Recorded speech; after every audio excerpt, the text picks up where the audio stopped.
We will be starting very shortly. Please be seated. We will be starting very shortly. Please.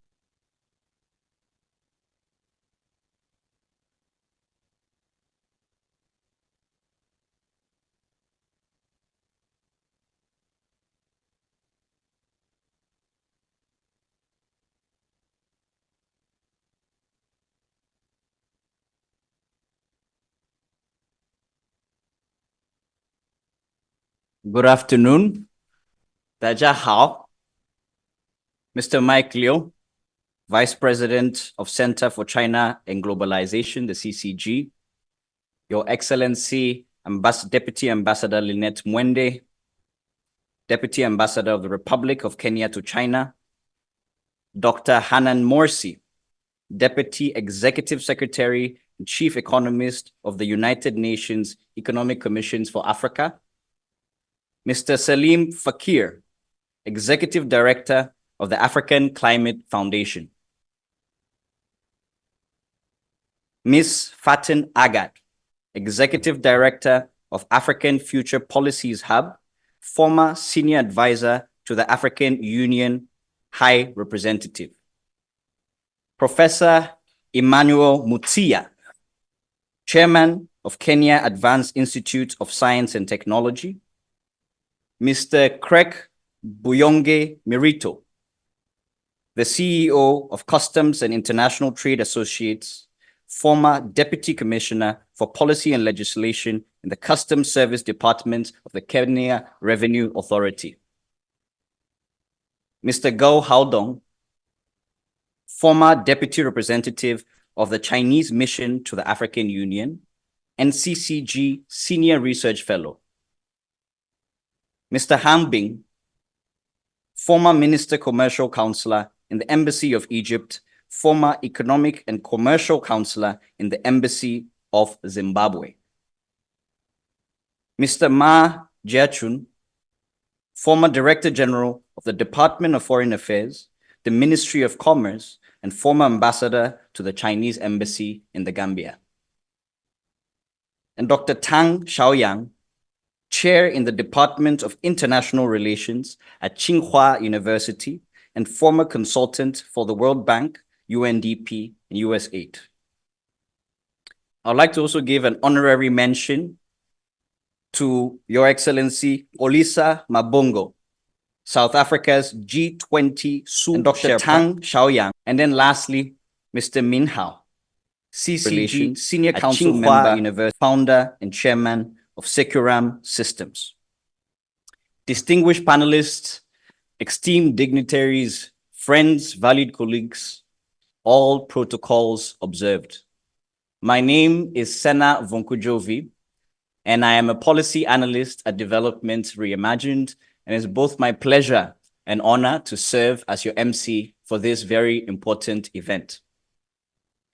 Before we begin, on behalf of Development Reimagined, we would like to extend our heartfelt thanks to the Center for China and Globalization for co-organizing this significant event with us. Your collaboration is invaluable as we gather to explore critical topics on the future of global governance and China-Africa cooperation. For those who may be unfamiliar, Development Reimagined is a pioneering African-led and woman-led international development consultancy with our headquarters in Beijing and offices in London and Nairobi. We pride ourselves on our deep and practical understanding of Africa's unique challenges. Our mission is to reimagine traditional approaches to development by harnessing innovative strategies, particularly those emerging from southern actors like China. Today's discussion on reimagining the current global governance system to work for Africa and prospects for Africa-China cooperation could not be more timely, especially with the 9th Forum on China-Africa Cooperation just around the corner. As we delve into the numbers and the nuances of global governance reform, we recognize that Africa's position within these frameworks is more critical than ever. The upcoming FOCAC 9 summit offers a key opportunity to reflect on China-Africa relations and how these can be leveraged to advocate for a more inclusive and equitable global governance system. I would also like to acknowledge and welcome our online participants who are joining us via Zoom. Please note that we have simultaneous interpretation available in English, Chinese, and French so that everybody can fully engage. As we move forward with our program, I kindly ask each panelist to please keep your remarks brief to maximize the time for everybody to contribute. Please expect gentle but humble reminders from me so that we can keep on track on time. Following our panel discussion, we will have a 25-minute question and answer session during which representatives from the media will be allowed to ask questions. I am confident that our discussion today will yield valuable insights and set the stage for impactful actions in the coming days. And without further ado, I would now like to invite Mr. Mike Liu, Vice President of the Center for China and Globalization, to deliver his opening remarks. Please help me to welcome Mr. Liu to the floor.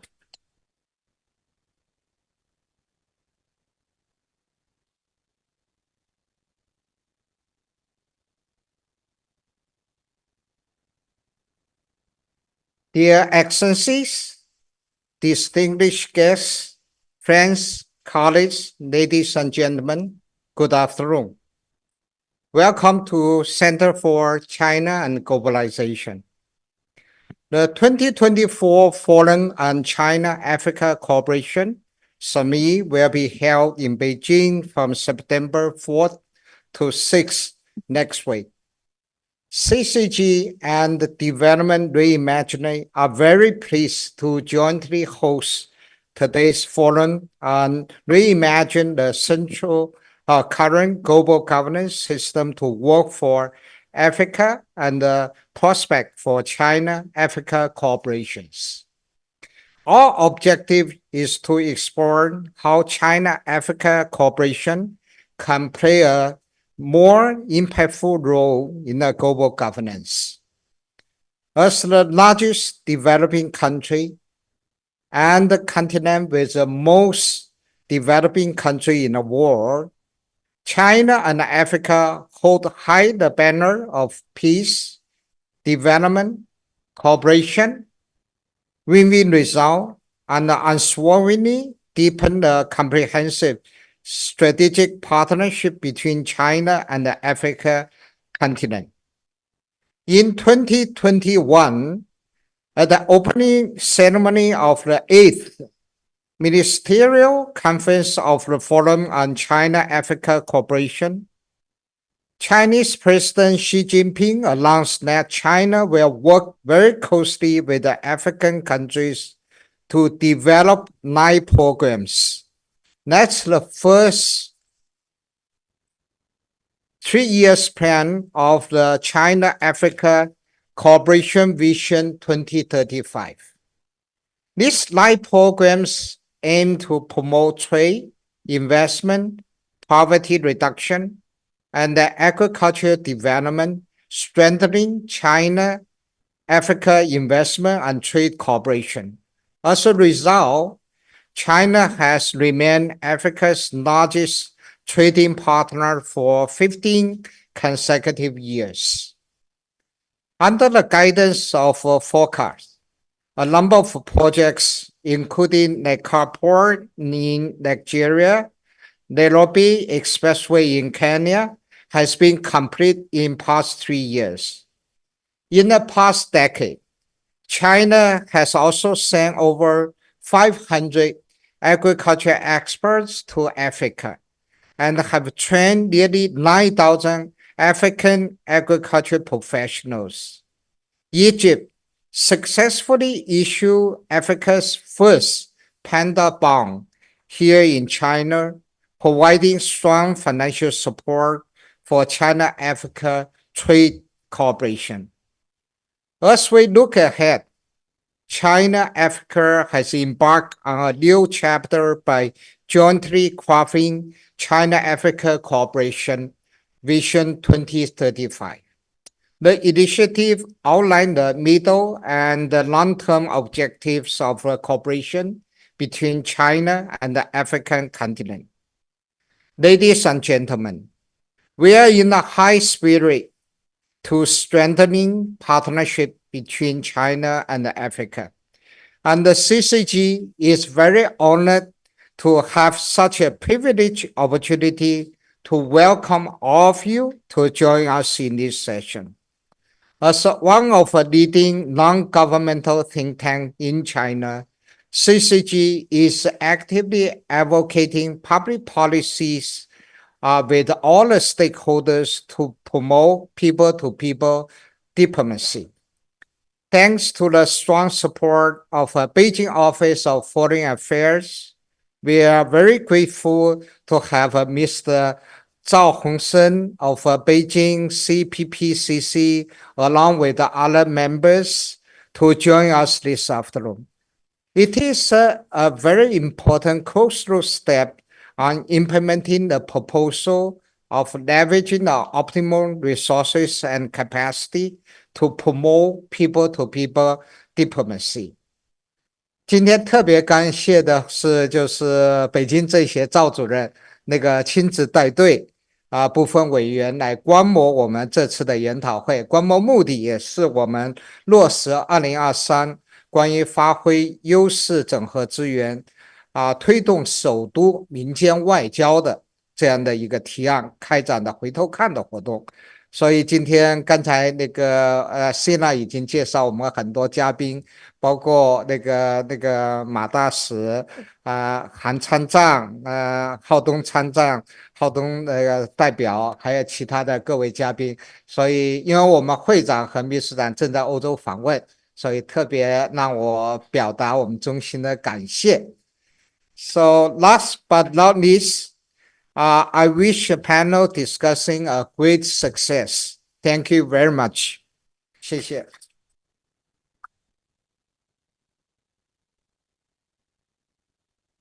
Thank you very much, Mr. Mike Liu, for your wonderful opening remarks. We would now like to move into the main substance of our event, which is the panel discussion, which will be moderated by Development Reimagined CEO, Ms. Hannah Ryder. I would now like to invite Hannah Ryder. Please join us on stage. And also for our panelists, please be seated on the stage. Thank you.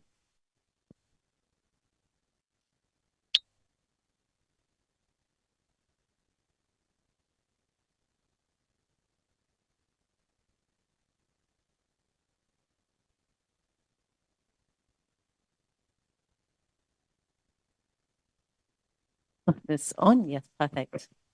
Okay.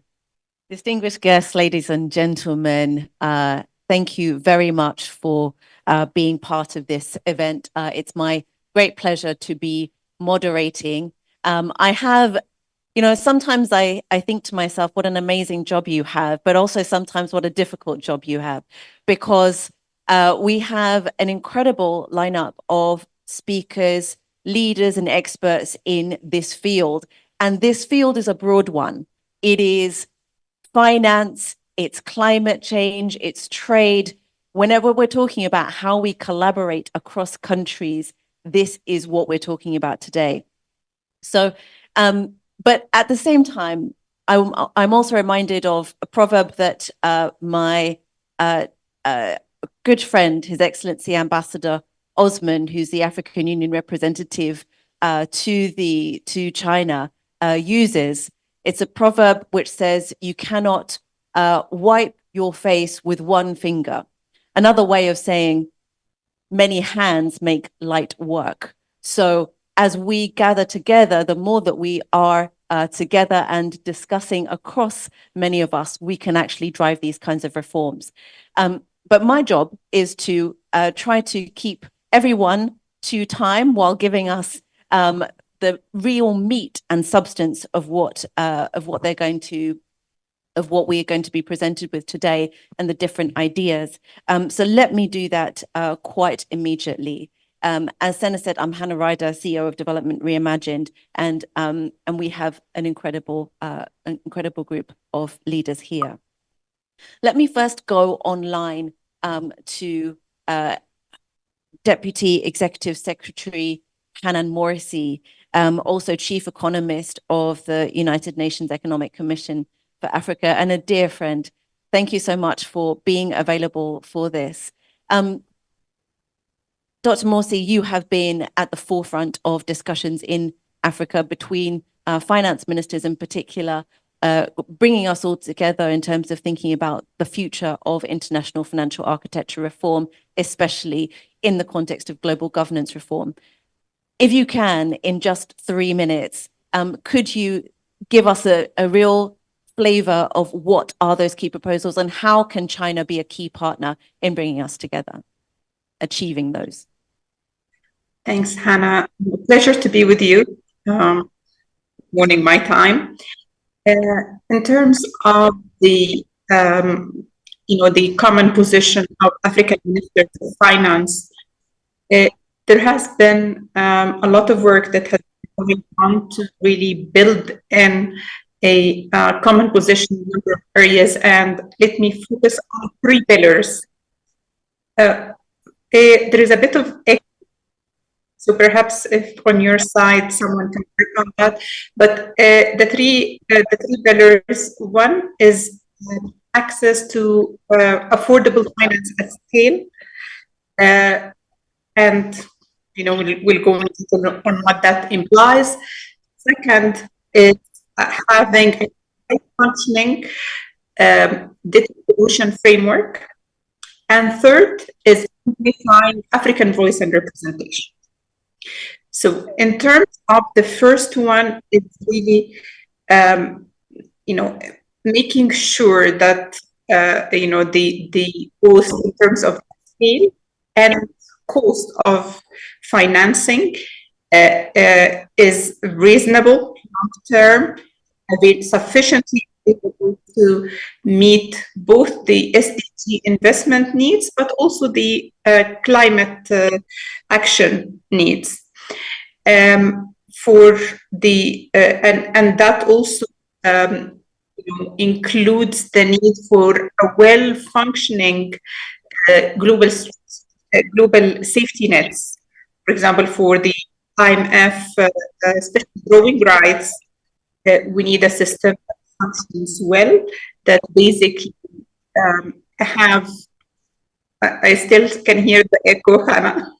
That still have this, the way that it's the decision making in it is more actually analytical and evidence based and less political and discretionary.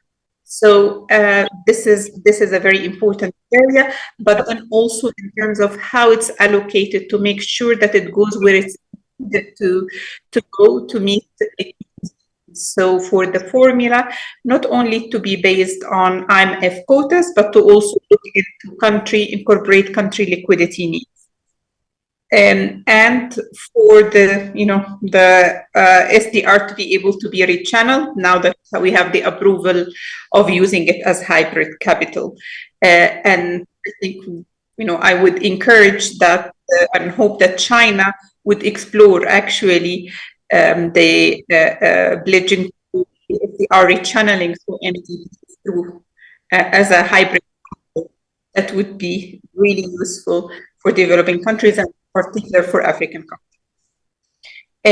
A second important issue, of course, is the issue of having a functional framework. And here, we need currently the G20 common framework tries to address existing gaps in the global system by having a platform that includes new creditors, including China and China, major creditor, to Africa. So we need China's support and cooperation to really address the drawbacks in the current system of the G20 Common Framework, to ensure that we have a timely, efficient, transparent system, and to engage, have an integrated system of engaging all creditors in a way that reduces the prolonged process that we have been seeing, and to establish a comparability of treatment formula and expand that system so that it's also available for many countries. That would be very important. China can play a major role to really drive this agenda. Thank you, Dr. Morsi. The third, if I may, Hannah, the third and final pillar to do with African voice and representation. And I'd like to emphasize many of the things we've been talking about. There is a lot of similarities in position and views, but particularly for issues of voice and representation. There is a need to really look at the IMF quota system to have fair representation of African countries. This is an area that would be very important for the Global South to work together and for China to support, so that there is better representation of African countries, because it matters not only for votes and policy making, but also it's tied to access to financial resources. Back to you. Thank you, Dr. Morsi. And as I said, very clear positions. You mentioned 3 specific pillars, and these are derived through an African common position developed through African finance ministers. Thank you for sharing that with us. Mr. Goh Haodong, you were the deputy representative of the Chinese mission to the African Union, and previously you're now a senior research fellow here at CCG. You must have heard many of these sorts of positions and suggestions. How has China's response been to these suggestions from the African side, and what do you think for the future, for FOCAC 9 in particular?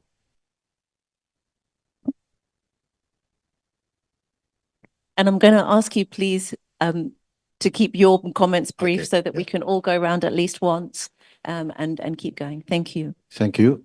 With your permission, Please. may I speak in Chinese so Of I can course, we have translation. express myself better? Please do. 这次中非峰会啊，我想其实我们已经知道了一些，就是说其中一个很重要的议题就是可持续发展。那么肯定大家都会讨论很多，怎么样的经济方面的合作，怎么样加强高层的交往等等等等。那我在这里呢就想到了一点，因为我在非洲工作很长时间，14年啊，5个国家，时间断断续续应该说是20年，我一直都在关注非洲啊，但是在非洲生活了14年，我觉得有一个领域我们必须要特别重视的，就是我坦率的讲，我觉得和我们的双边的经贸合作和我们的政治关系有点不太匹配的一点，落在后面的一点就是 people to people relations， 就是我们说的民间就是人与人之间的交往，或者叫公共外交这方面。因为非洲啊，因为这方面牵扯到一个就是我们彼此双方人民的认知和好感度。好感度这个词儿我特别喜欢用，很重要。因为有了好感度，这基于互相理解、了解的基础上的好感度，对于我们的合作，对于我们的各个层面的关系会带来很大的动力的。非洲是一个非常丰富多彩的大陆，它有灿烂的文明、丰富的文化、多彩的文化。但是坦率的讲，我们中国公众对他们了解的不多。同样，中国的现在的出版物，我们的在非洲的文化方面的那种怎么说呢，交流也远远不够。这是我在非洲一个非常切身的感受。非洲年轻人居然还停留在 Bruce Lee、Jackie Chan 那些电影上啊，对我们这些新的东西都不知道。这方面呢，我们有很大的空间来提升。这个你看非洲的艺术啊，绘画、雕塑、舞蹈、音乐、文学，是吧？我们知道多少啊？反过来讲，我们又有多少我们的灿烂的文明和文化又介绍到了非洲呢？这方面实际上我们都有这方面彼此的渴望，但是我们做的还不够啊。非常可喜的是，今年又发生了2件事，我不，大家可能也注意到了，一个是一个电视剧叫《欢迎来到麦乐村》，就是讲中国医疗队在非洲的。当时我是作为顾问，我就给他们讲，你们一定要多拍非洲人的镜头。我们的医疗队在非洲是和非洲人民在一起的，不是说我们的医疗队在那里像天使一样，整整就是我们自己的故事感动自己，这个不行。所以拍的还不错。还有一个就是听说莫言先生还去了非洲，希望莫言先生能够运用他的文学的领导力，能够加强一些我们国内的文学的这方面的人员呢，加强对非洲的关注。我这作为一个建议也罢，意见也罢啊，我就讲这么多，谢谢。Thank you, Mr. Go. So bringing together more cultures, bringing together more cultural understanding should also be a means to also increase the linkages in terms of global governance. I'm going to turn to Her Excellency Ambassador, Deputy Ambassador Lynette Mwende Ndile. Thank you for joining us. She is the Deputy Ambassador for Kenya. And of course, Kenya's president has been quite strong on some of these global governance issues. Please give us your perspective, and also from here in China, representing Kenya in China, what do you think, how can China support African positions in this area? Thank you, Hannah, for having me and also extending the invite to Kenya to be able to share our thoughts on this very competency. And I really want to thank also CCG for the collaboration of this side event. We've been doing a lot of the FOCAC side events. Greetings from the Kenya Embassy in Beijing. I was not able to join physically because of the undergoing preparations. So without further ado, I want to echo what Hannah, my sister, has just talked about. Kenya has been at the forefront of championing the global financial reforms and the reforms of our MDBs.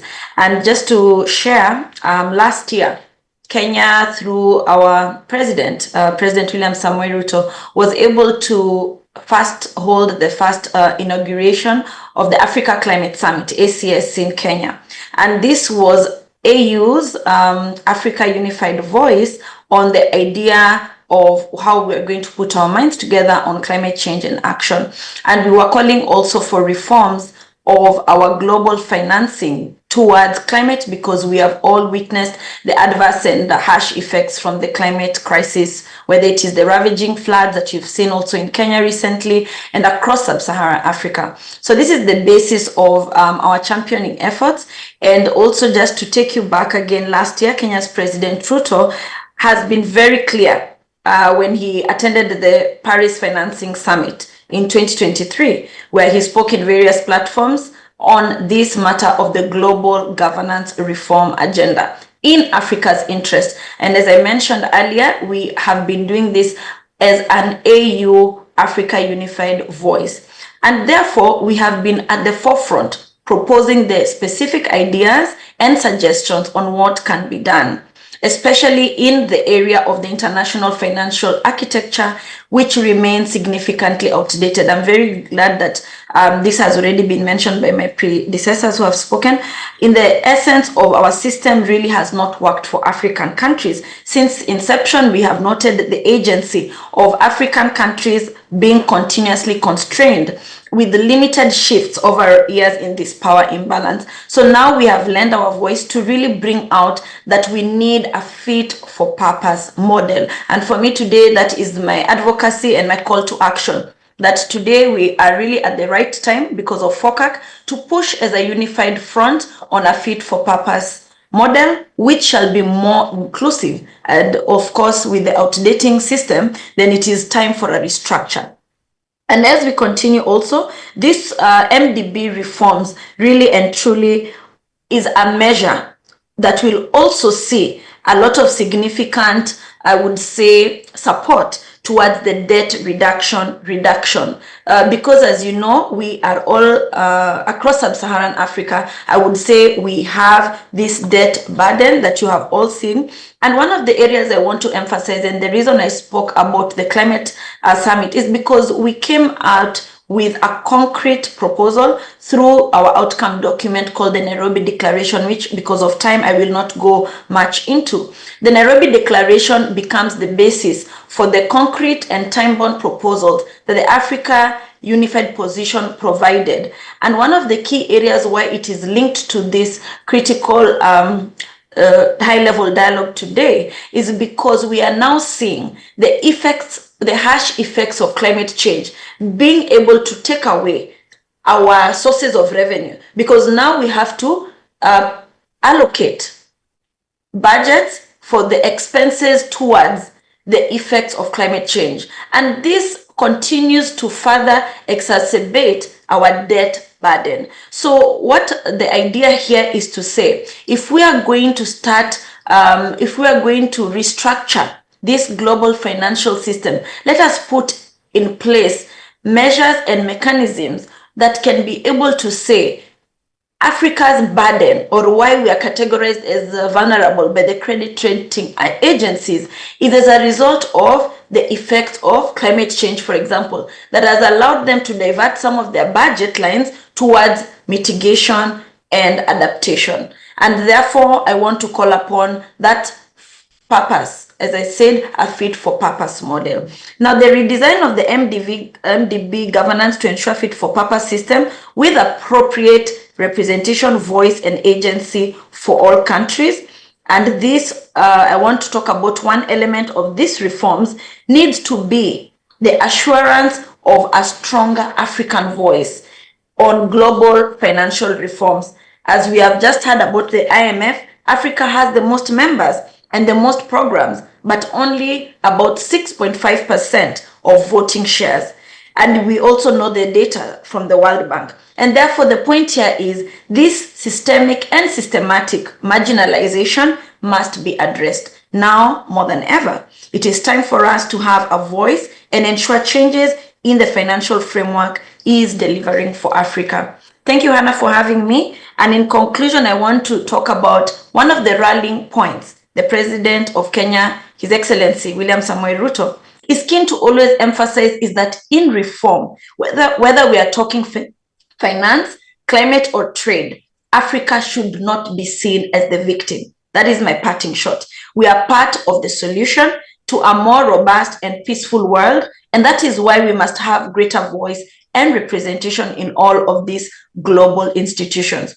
And China can be our key partner to making this happen, because we all know that China has gone through the process of development as well as increasing its voice and representation in the global system. We can learn from that as we partner. Therefore, Africa needs to do the same, and we look to China to work with us on that, and we continue to be very positive about the outcomes of FOCAC. Thank you very much for having me, and I wish us all great deliberations. Thank you.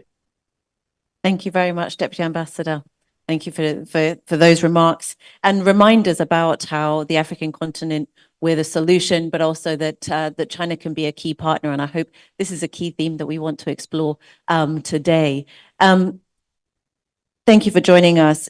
Mr. Ma Jianchun, you're the former Director General of the Department for Foreign Affairs here in China, and also Ministry of Commerce as well, and also a former ambassador in Gambia.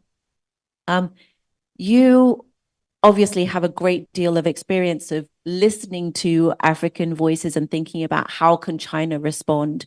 What is your experience of having seen and worked with African countries on global governance reform, and what do you think for the future? Okay, thank you.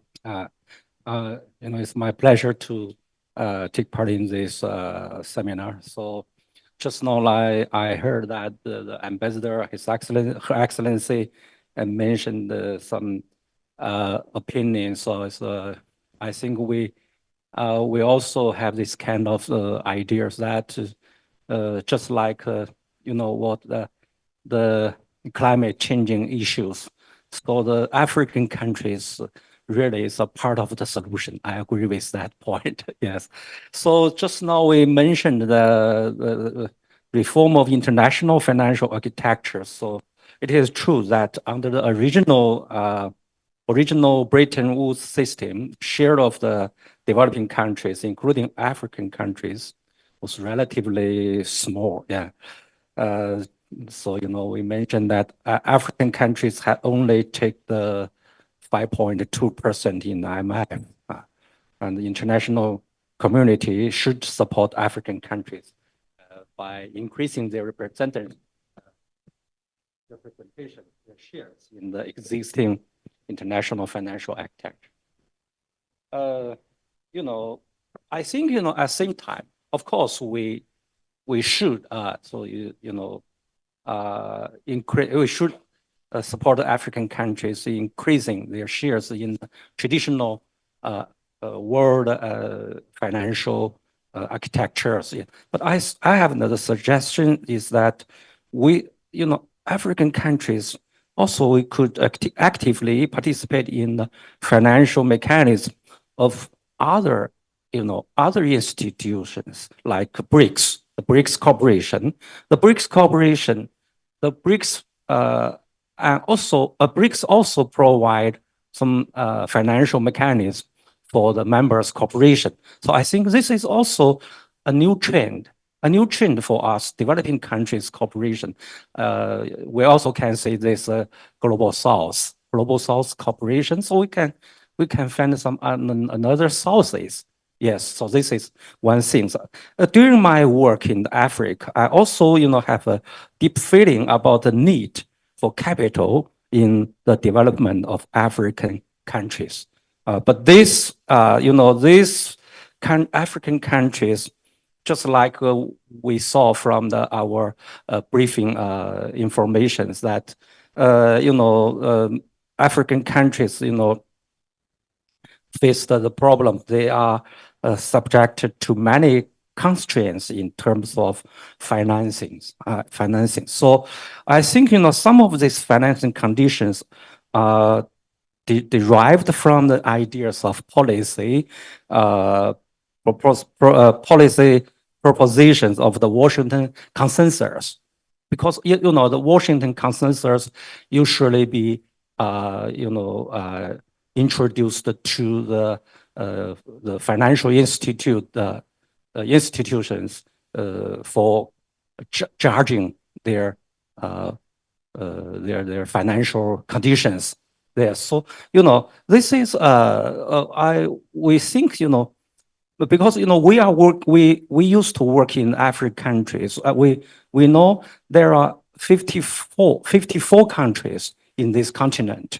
So each countries have their different conditions, different situations. So I think it's better to for this for supporting the African countries, we should study the individuals according to their situations, according to their needs, to provide support, especially for the LDC African countries. So it should my suggestion is according to the individual situations to make charging. Yeah, this is in terms of addressing climate change. Just like I also the ambassador mentioned, she mentioned that we should work together. We should work together. Yes, we also we should also we should understand the reality is the African countries just started their development. Just started the development. Many developed countries have also spent many times in using the natural resources, especially in natural resources include the climate. So now African countries, they just in the starting period. So we should consider that their limited financial resources, the technological accesses, and capacity building. Many factors we need to consider that. So we should work together with African countries, especially for developed countries. They should provide some assistance in this area. So, okay, so I have some words on the development. So, you know, 1 minute left. you know, I would like to say, because of time limited, I know, you know, I will finally to conclude my opinions. You know, I would like to say that for African countries, economic development is first priority. First priority. You know, as we Chinese often say, development is the last word. So as a country, its economic development has the potential to strengthen its role in the global governance system. If you get developed, of course, you will got more chances to speak. You know, we China, we got this experience. So that's why we always talk, let's concentrate on development. Let's concentrate on co-development between China and African countries. Just, you know, the forum on the FOCAC. The FOCAC summit will take place in China. It will be held in China next week. I think this new summit will draw a new development blueprint in the coming years, and we will inject new vitality into the cooperation between China and African countries. Thank you very much. Thank you very much indeed. And thank you, because you know you've got such rich experience, and your points around, first of all, don't put all your eggs in one basket, right? There's other mechanisms out there, while at the same time still seeking reform, but also again reminding us that development is fundamental, so we can also keep on going with that, and that can also lead to change at the governance level. So a very positive message. Thank you. Let me bring in Ms. Faten Agad, who is the Executive Director of the African Future Policies Hub, and was also formerly a Senior Advisor to the African Union High Representative. So again, also very strongly involved in bringing together African voices to work with other partners, other development partners. And I know you've also just been part of a high-level panel of experts reporting to the Namibian Vice President, focused on global multilateral reform. Faten, perhaps you could give us a sort of brief understanding of what were the key outcomes from that, and what's it aimed at? And again, how can China be a partner in taking forward some of these recommendations? Good afternoon on your end, Hannah. Good afternoon to all the participants and all protocols observed. So indeed, as you mentioned, Hannah, we just launched just a couple of days, in fact, and this panel is very timely in that respect. A high-level panel report that was compiled by a group of African experts, practitioners, and diplomats under the patronage of the Vice President of Namibia. And the purpose of the report was essentially to make proposals to inform, as a contribution, the engagement of African countries in the forthcoming Summit of the Future, as well as the engagement of Africa in the G20. And I'd like to take this opportunity to highlight a few points. The report dealt with multiple areas of multilateral cooperation, and there was a very strong sense among members of the panel, and certainly in the consultations that we've held in key capitals, be it with the Africa Group in Addis or New York and other key capitals.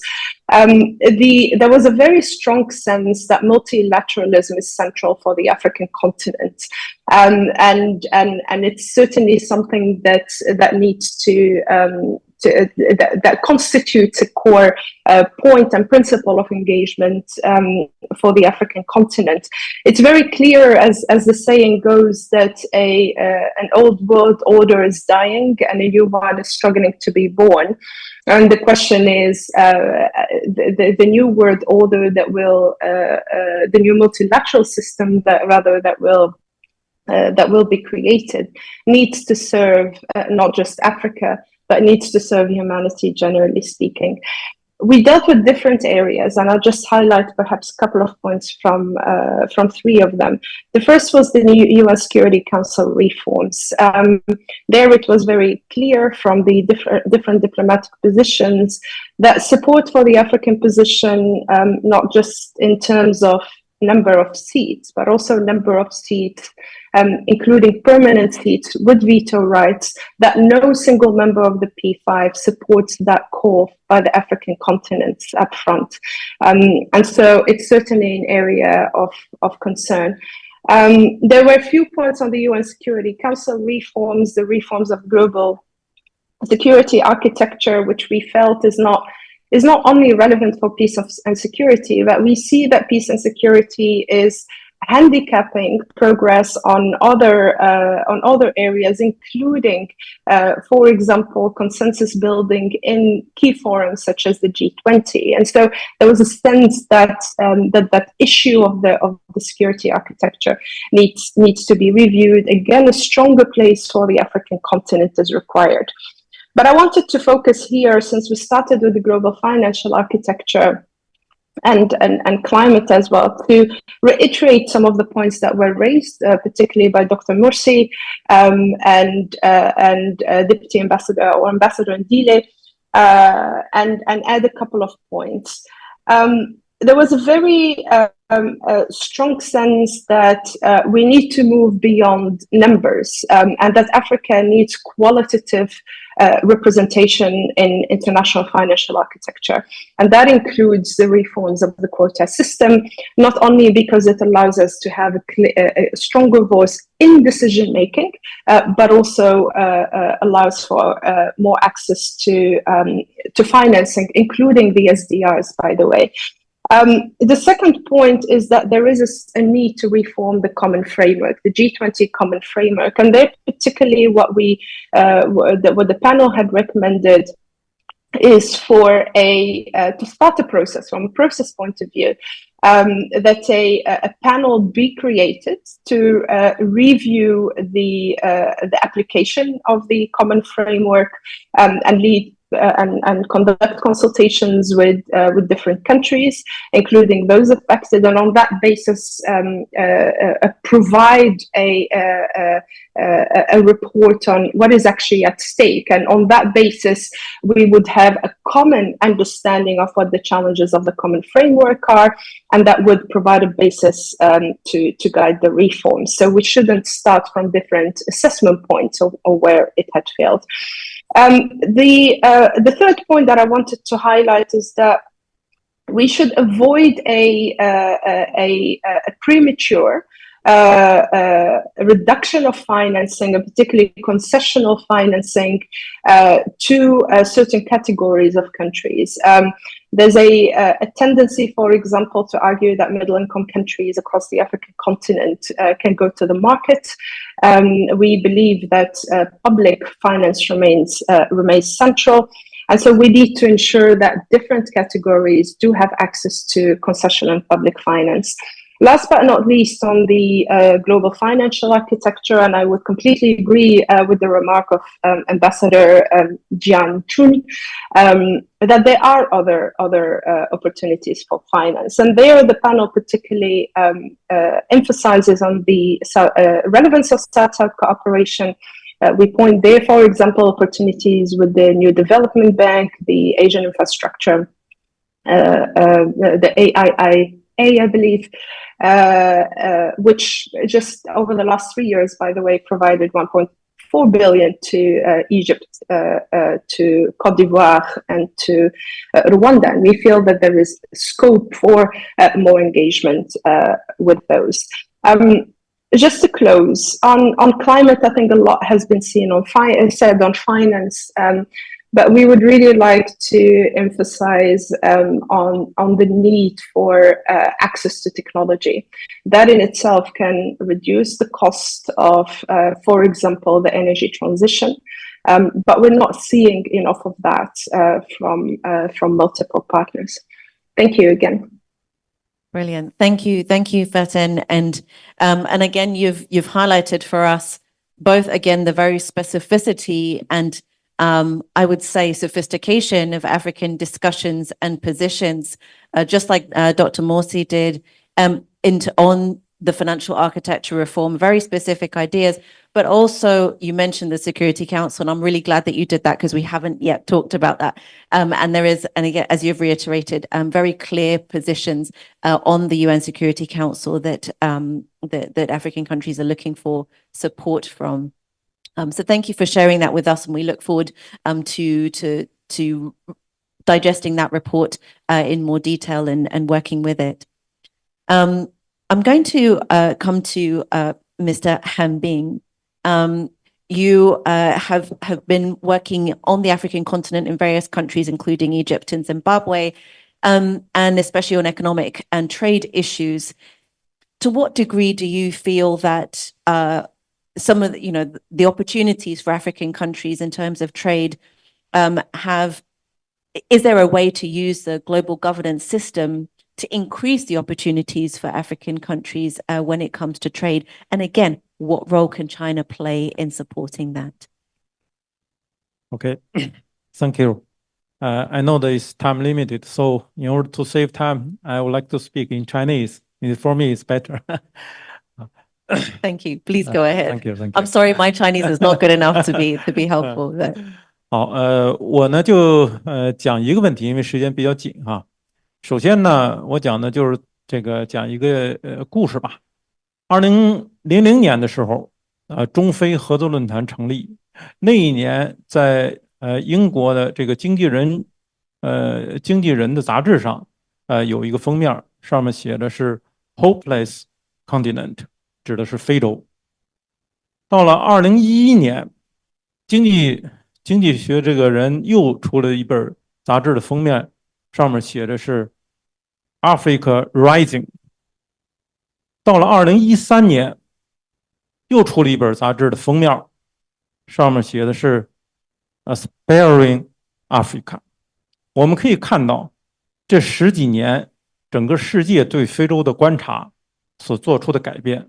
而这10几年，正是中非合作论坛成立的这10几年，所以中非合作论坛在除了中非之间的合作取得了丰硕的成果之外，它对非洲在整个世界的地位起到了一个很大的作用。我有一个朋友，津巴布韦朋友跟我讲，正是因为中国跟非洲的合作取得那么丰硕的成果，说引发了世界对非洲的关注。大量的国家与非洲建立了，也是这种对话的这个政府的机制，比如说美国跟非洲的这个论坛，欧盟跟非洲的论坛，日本跟非洲的这个对话合作论坛，还有韩国对非洲的对话合作论坛。我现在想讲的一点就是，这些机制，因为这涉及到也是全球这个治理机制这个话题，我觉得这些机制之间，我希望今后能够建立起一种合作的关系，就是大家要抛弃一种对抗的理念，要有一种合作的理念。很多西方的媒体把这些机制称为对抗中国的这个中非合作机制的这么一个机制，我觉得我们要改变这个理念。我希望今后这些机制都能够合作起来，为非洲的发展来提供相应的支持，包括资金的支持，包括技术的支持。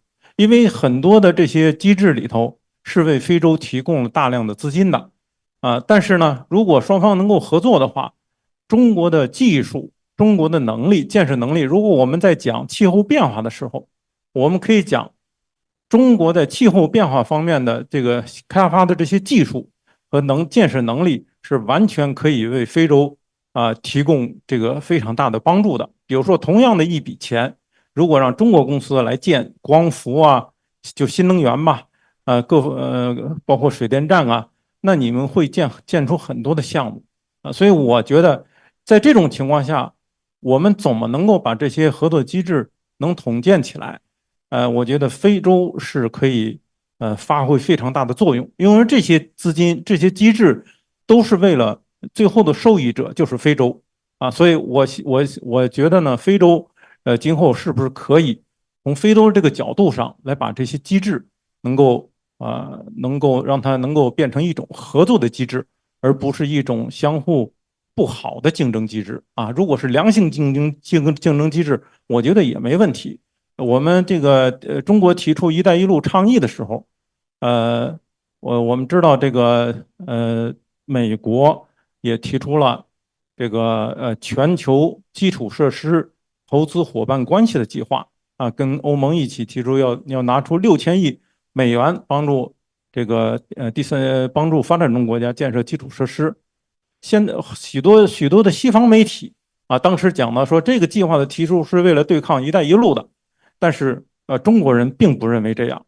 习主席在这个旧金山讲话当中讲得很清楚，就是"一带一路"是一个开放的倡议，我们欢迎包括美国或世界上任何国家参与这个倡议，我们中国也愿意参与到美国提出的为全球能够提供这个福利的这些计划当中去，所以我们中国方面是一个开放的是完全是一个开放姿态，所以我也希望在这些机制呢能够摒弃这种对抗的思维能够有一种合作的思维。当然从非洲作为受益方来讲，完全可以把这些合作机制所带来的对非洲的这些资助，然后用一种合作的方式把所有的这各方能够给它结合起来。在这方面就需要非洲能有更好的一个统一的一个声音。当然分到具体每个国别，它有时候比如说我知道有些国别可能从美国呀，或者从其他的欧洲其他国家，在这些双边机制当中拿到了一些资金然后准备上一些项目如果能够这些国家也能够跟这些这个出资方达成一致请中国参与进来，比如说提供建设的能力，提供技术的帮助我觉得这样会对非洲的帮助更大。中国的这个包括中非合作论坛提出这些项目，我们也是完全开放的，我们也欢迎世界上其他的国家能够一起参与到这些项目，为非洲这个建设和发展做出贡献。我先讲这么多，谢谢。Great, thank you. Thank you so much. Great words. I think emphasizing the consistency of the relationship and the consistent sort of view of the African continent from China, plus the opportunity from engagement with China, plus also then this idea of less competition, but in many ways for Africa, perhaps it's a race to the top of our development partners. How can our development partners become better and better partners for us, and to look across each other to work on that? So thank you very much for your remarks. Salim, Mr. Salim Fakir, thank you for joining us, Executive Director of the African Climate Foundation. And I think, you know, we've talked a lot about climate change so far, and your foundation also does a lot of work on global governance reform generally, but also with a specific view to climate issues. And also trade, and we've seen some issues around trade too crop up. What's your view on the opportunity for Africa-China cooperation in these areas? Thank you very much, Hannah, and it's a pleasure being here. Just to raise a couple of things that I think to place an emphasis in this meeting on the need for the African Union and China to really focus on the summit of the future that is not too far away. And I want to draw on the article from the South African ambassador for Germany, André Peschka, who basically mentioned that it's the high time that Africa has a permanent seat at the UN Security Council. And I think the effect of that would be it would also raise the profile of African voices, not only in the Security Council, but crucial in other institutions that are governing over global diplomacy and the allocation of global funds towards things that matter to us on the continent. So it is time for reform in the UN Security Council, because if that reform does not happen, there will be a loss of credibility. The UN is too important as a multilateral institution to fail. We have to ask the question, what would happen if the UN was not around? What would be the consequences for equitable and an orderly movement in multipolar world and the revival of the multilateral system? So the Summit of the Future is a crucial milestone, not only for the world, but for Africa to be able to influence. And here the partnership between Germany and Namibia is crucial in that process. I mentioned that because, as previous speakers have mentioned, the voice of Africa, which is 28% of the UN General Assembly, is still diminished in institutions such as the IMF, the World Bank, and other global institutions. This is where China's role is very important because of its long-standing partnership going back in the 60s already and beyond. And given the intensification of those relationships, if you just look at, for example, at the UN conference the framework for climate, there's the G77 plus China, which tells you that historically China has been a very important partner for developing countries, and particularly now in this historical juncture for Africa. And the reason for that is that Africa's needs and that of other developing countries in the South is around the need for more global public goods. This is evident, particularly when we're tackling peacekeeping, climate issues. Climate and security issues are pertinent. The need for increased flows of development finance, grants, and concessional in nature, so that the divide in the ability to transition to more resilient economies, and with that, more resilient responses to climate and other development issues is vital. What is important is that Africa, which also carries significant debt in most of the least economies, income countries, are based in Africa. It is important that the question of debt overhang be resolved, because none of the public goods that are necessary for Africa's development can be dealt with without a new vision for how we resolve global debt. The responsibility of China, the US, and other developed economies on that issue is very important.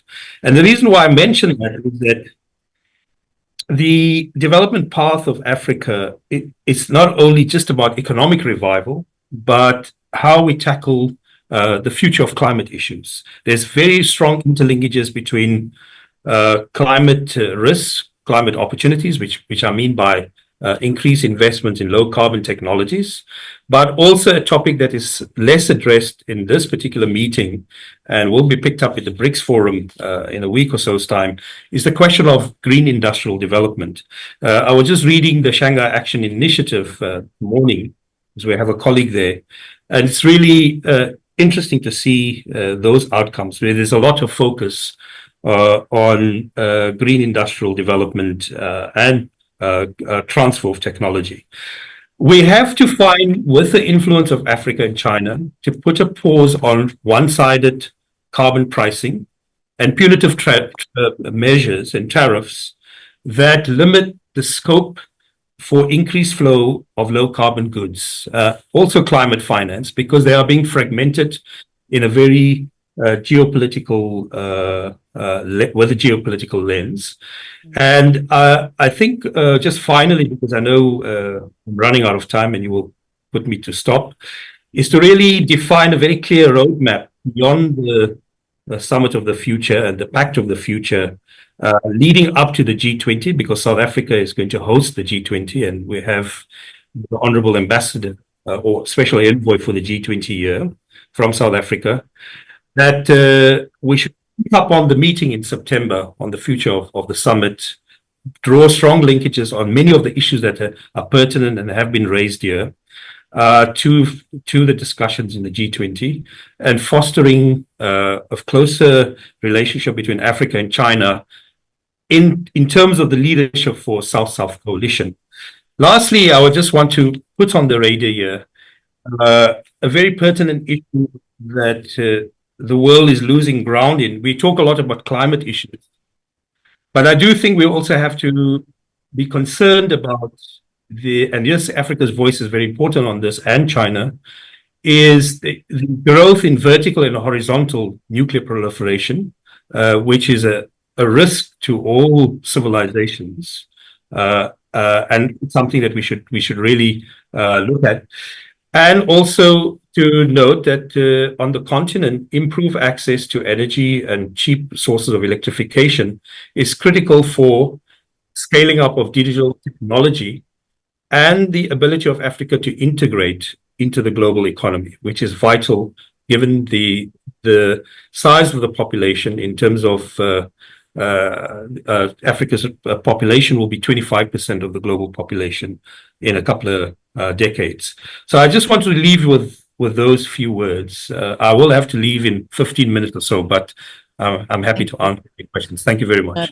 Thank you for your insights and also reminders about the UN Summit of the Future. And again, you know, that report that we talked about earlier from the Vice President of Namibia is particularly for that reason, to input the African perspective into that.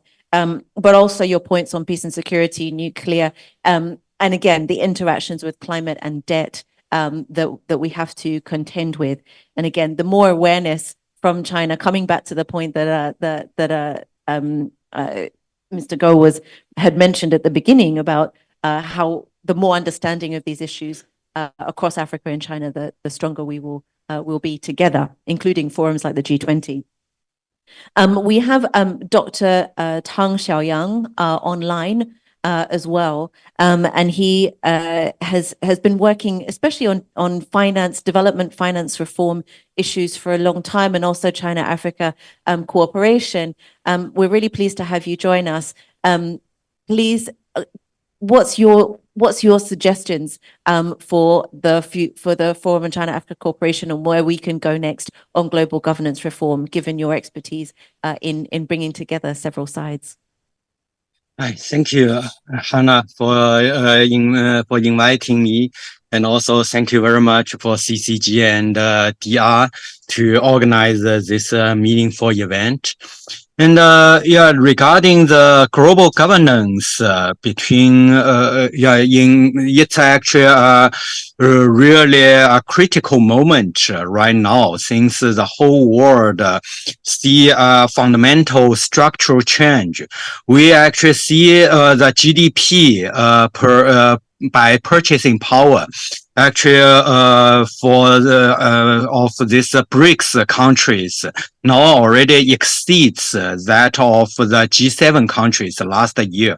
So, and then in addition, then the global south combined, they already become a very substantial element in the global political economy.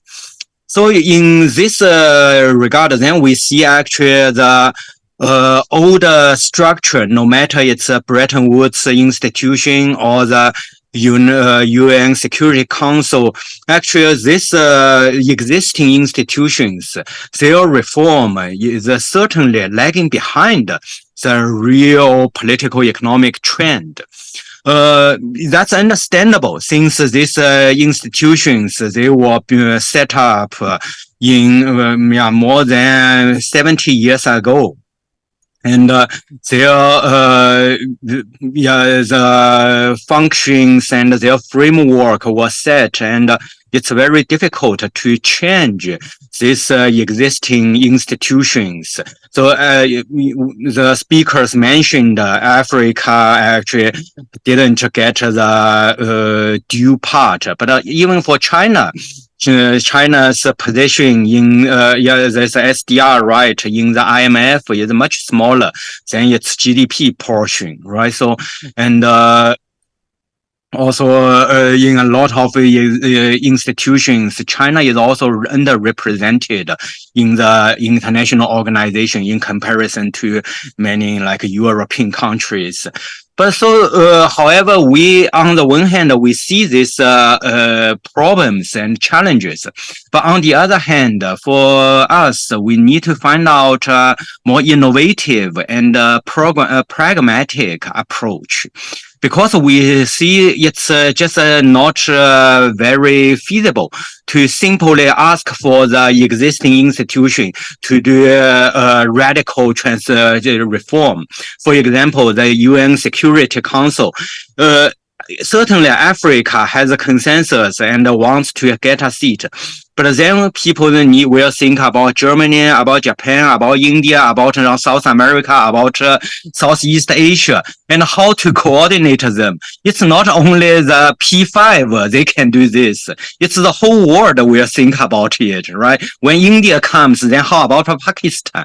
When Indonesia joins, how about Malaysia? So all the whole world, every country, they are interconnected. And that's closely related to this institutional tradition.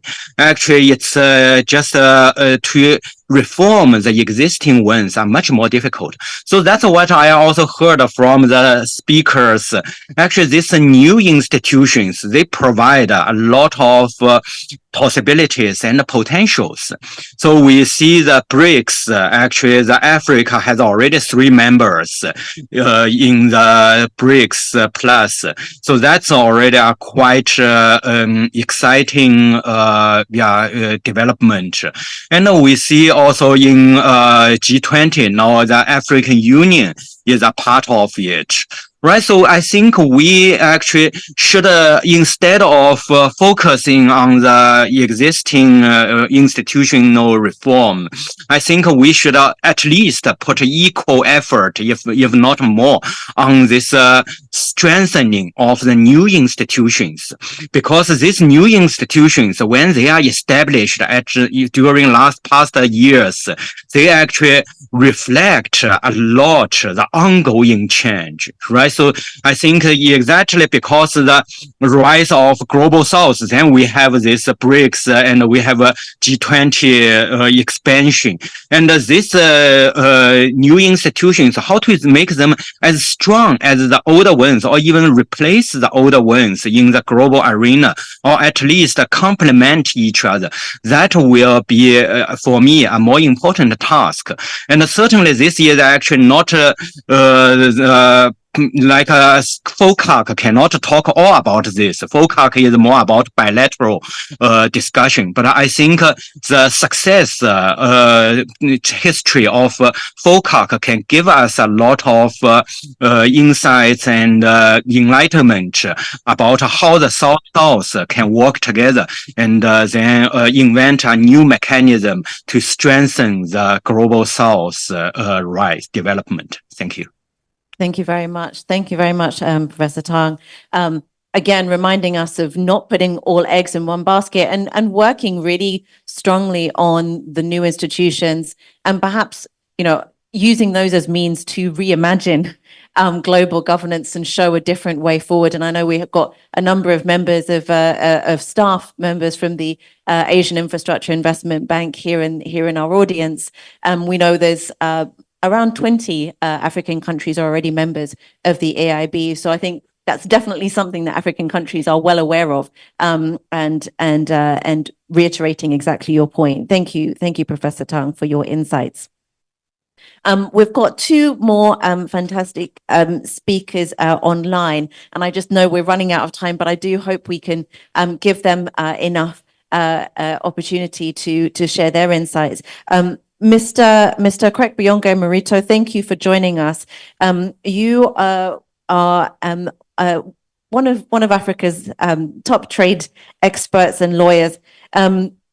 Give us your perspectives on how can Africa and China work together more on trade issues in a way that helps to support African development.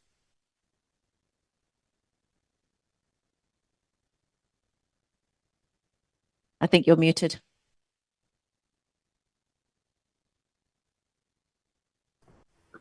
Thank you very much, Hannah, for the introduction. And I must say, I'm really grateful to the other speakers that have gone before me. The question of trade is an important one. And of course, trade is important for not just for Africa, but also for China, and especially in the context of the FOCAC meeting that we have next week. I think it is time for us to reflect on the issues that we have had on international trade in the last few years. One of the things that has happened with Africa, of course, the significant one is the agreement on the AFCFTA, which was signed in 2018, and we have over 40 ratifications up to now, and that has brought a new momentum in terms of intra-African trade. One of the important things I think that needs to be done is to start engaging with Africa using the framework of the AFCFTA, because prior to the AFCFTA, the focus has been trade within regional economic communities, which again is small in volumes, and then trade with the rest of the world. But a time has come to focus on trade within the continent, and I think greater engagement and deeper appreciation of the continent in terms of trade is important. I think one of the things that has been emphasized for a very long time is the low level of intra-African trade. But actually, we find through analysis that it is actually higher, which means that we need to increase our research capability. We need to increase our capacity building in terms of ability of African institutions and scholars to analyze what exactly is happening within African trade.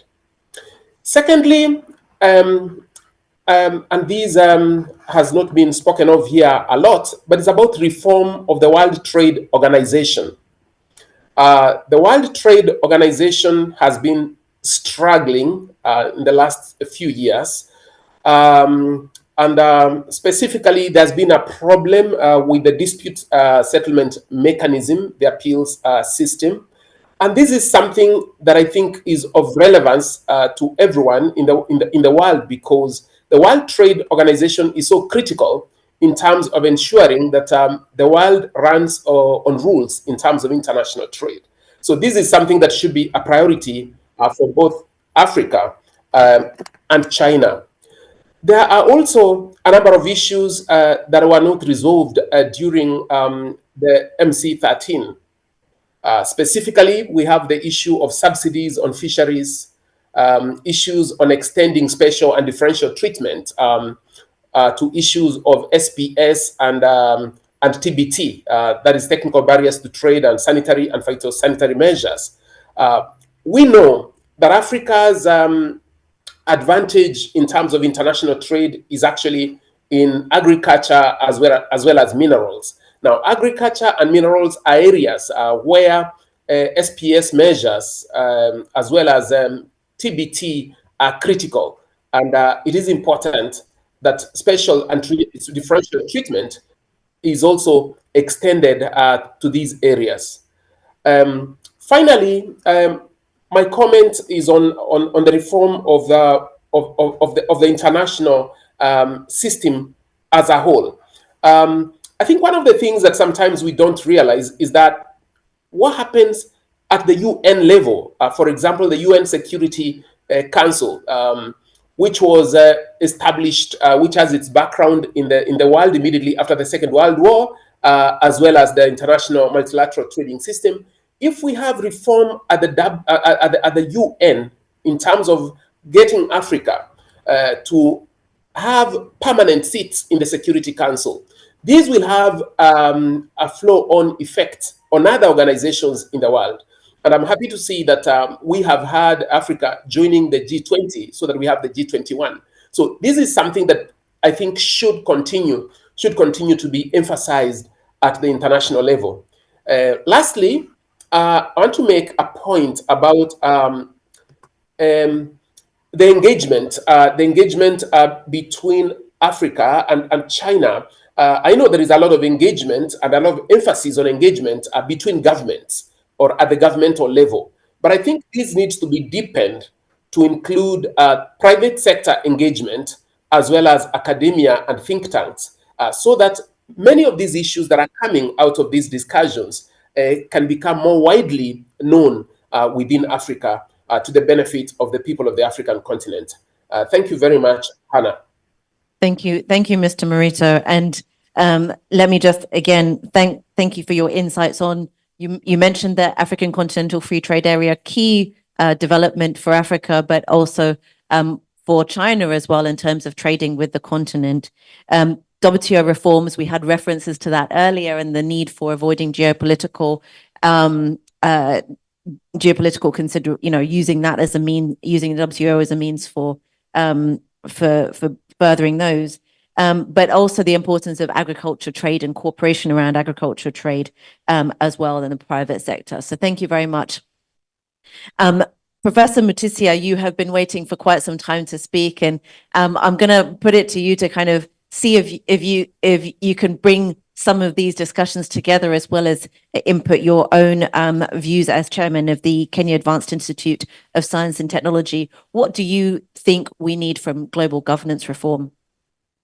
No, thank you very much, Anna, for this opportunity, and I also thank the organizers of this timely conversation, because I think we're in a time where this conversation is very important, not just for Africa, but for the global South. I do echo the submissions of the previous speakers on this subject matter. Over the last several years, China and Africa relations, as most of us have shared, have boosted active participation in the global governance system, a system that has for many years been driven by a select few. This has created an increasingly imbalanced involvement of countries from the South, and this has shaped the reforms in a way that Africa and many other developing countries do not sort of get the kind of benefits that the systems should give to Africa in terms of development, but also in terms of improving the quality of lives of Africans. The reforms that we are talking about should aim at driving global peace and development, to address the current challenges that we are facing as a society, but also to promote peaceful coexistence of humanity. And I think the drive of the conversations that many of the speakers put across is majorly to focus on humanity, not necessarily Africa, but all of us. As such, Africa and China relations do work towards supporting international institutions, and agreements that are aligned to the goals and norms of the needs of Africa and China, but also of the needs of all of us, and should determine or should lead or bring about a change to the governance systems that are not only in tandem with the needs of China and Africa, but also the needs of the rest of the world. This includes the reforms, of course, as it has been mentioned, the financial architecture, the UN governance system, given that Africa is underrepresented as well as China and many other countries. And if this is sort of sorted out, we believe that Africa will get the full advantages of being part of the global system. What Africa seeks in our engagement with China is to grow our influence, grow our voice in the management of global need,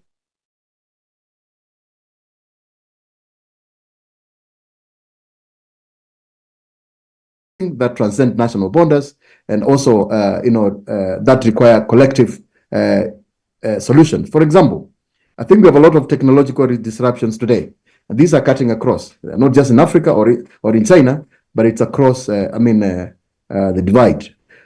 These disruptions, if harnessed properly, will give us the prosperity and the progress that have never been seen before for all, and will ensure that no one is left behind. So as we have seen, I mean, from most of the remarks that have been shared with us by speakers, the existing structures have not achieved the kind of development that we need as a globe, but also as Africa, and also as nations, I mean, within the UN system. Thus, the coordination of global affairs must ensure equity and equality in the involvement of the community of nations. And certainly, some good progress has been made over the last few years, but more needs to be done if Africa, China, and the Global South is to accrue the full benefits of being part of the global system. And this can be seen, for instance, from the China-Africa partnerships. Some good progress has been seen through the Belt and Road Initiative, which has created phenomenally enormous opportunities through infrastructural development that, if exploited fully, will grow Africa to the level of the other peers, the other regions, and of course compete equally in the global arena. This cooperation is crucial to promote Africa's industrialization, to promote Africa's modernization, improve competitiveness, as the previous speaker has mentioned, enhance Africa's regional integration under the African Continental Free Trade Area framework. In line with this, of course, the aspect of Africa's permanent representation at the UN Security Council is critical, because this will give Africa space to articulate its issues at the highest global arena level. As often as we say in Kenya, if you are not on the decision-making table, then you are the menu. We, as Africa, and the rest of our partners, we do not want to be the menu. We want to be there, to share our ideas, and contribute to the global development agenda. And so, what should we do? Or what should we look at from China-Africa relations? In terms of development, Africa is closer to China. Given the economic transformation of China over the last 30 years, we see that we are closer in sort of learning lessons from the process that China has gone through to achieve the current development that we see. And the China Development Miracle provides hope to Africa and the Global South that we can grow our economies to the level of our peers. There is a need, therefore, to strengthen cooperation between China and Africa so that Africa plays a pivotal role in the global systems to promote peace and development, and in essence, to realize the full potential of the global initiatives, including the Belt and Road Initiative.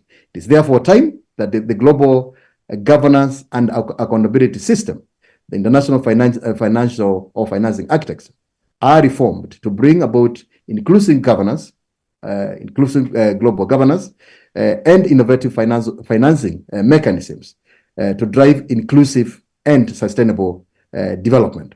As stakeholders, therefore. Thank you, Professor.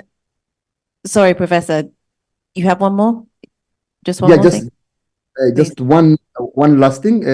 My call for action is that we need to build systems that promote co-development and coexistence to ensure that no country, no one is left behind.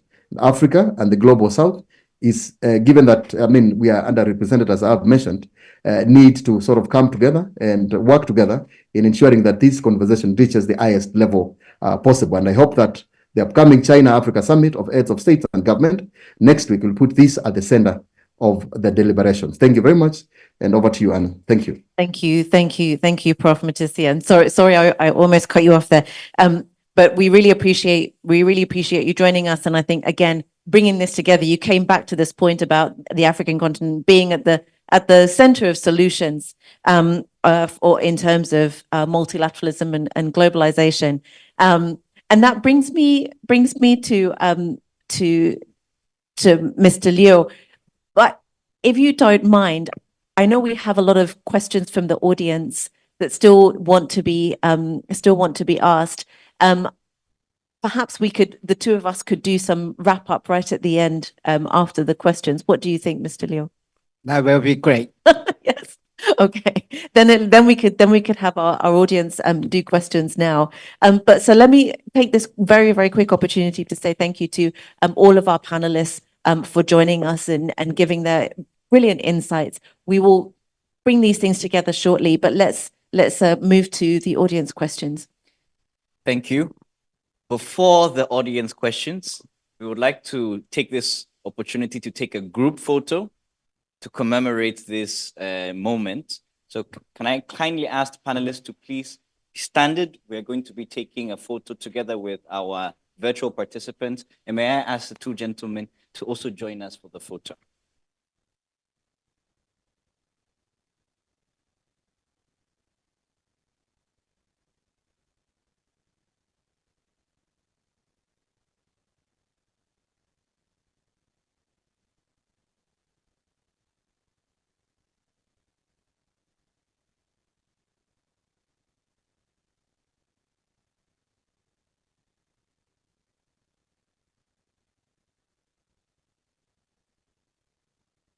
Little bit.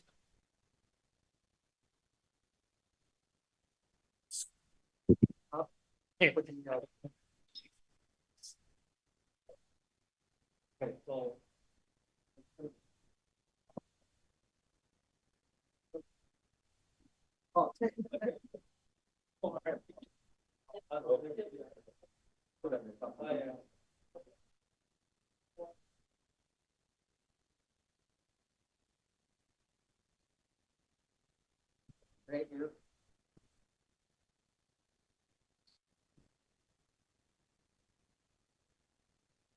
Thank you very much to all of our esteemed panelists. It was a very, very insightful discussion.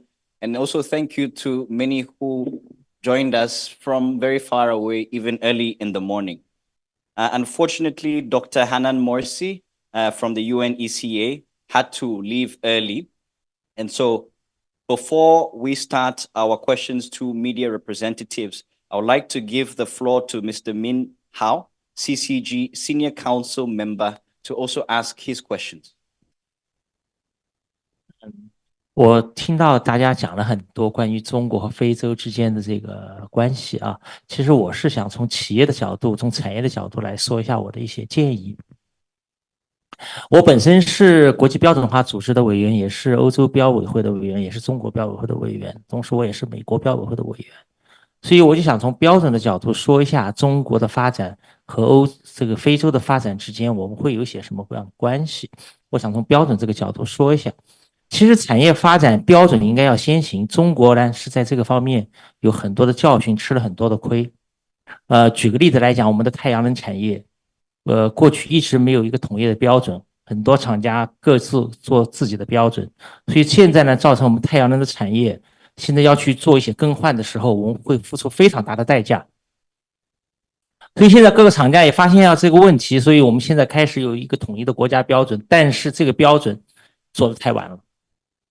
所以我们整个产业付出了沉重的代价，当然还有很多很多的问题。好，我们看到非洲非盟是有 ASO 啊，就是 Africa Standard Organization 是有这样一个组织，但是非盟的这个标准化组织呢，一共现在呢只有制定了不到3000项的标准，而我们中国呢有44500多项标准，而国际标准化组织 ISO 呢，我们制定了22000多个标准。所以从这个角度来看，我们看到非洲在标准方面还是有很大一个差距。那么在产业发展中间，如果我们标准不能先走在前面的时候，就会造成社会巨大的一个浪费。所以我觉得中国和非洲之间，可能我们可以在标准化中间做更多的一些连接，比如说我们是不是可以做一个常设的委员会，中非标准化的论坛，类似这样的一个组织。中国在产业方面，我认为在制造业方面是在全世界我们的产业是最全的，所以我们在标准化的方面，目前来讲做的还是可以的，过去我们做的不好，但是现在我们慢慢追上来，做的还是比较好。在这个方面，我们有很多的经验教训，我觉得可以和非洲共享。好，谢谢。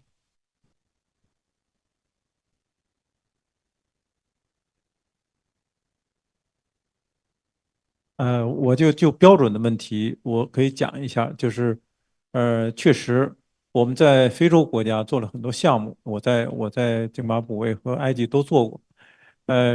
中国的企业按照中国标准做的这些项目，它是非常便宜的。如果有的国家采取了国际招标，用的是最高的欧盟和美国的标准，但是导致了这个项目的成本大大的增加。所以我觉得中国标准跟非洲在标准方面的合作应该有非常大的潜力。应该因为应中国的标准建的这些项目质量都是非常好的，我们是有非常成熟的，所以很多的标准可能是适合欧洲的，不一定是最高标准，但是只要适合欧洲的标准，应该就是好标准。谢谢。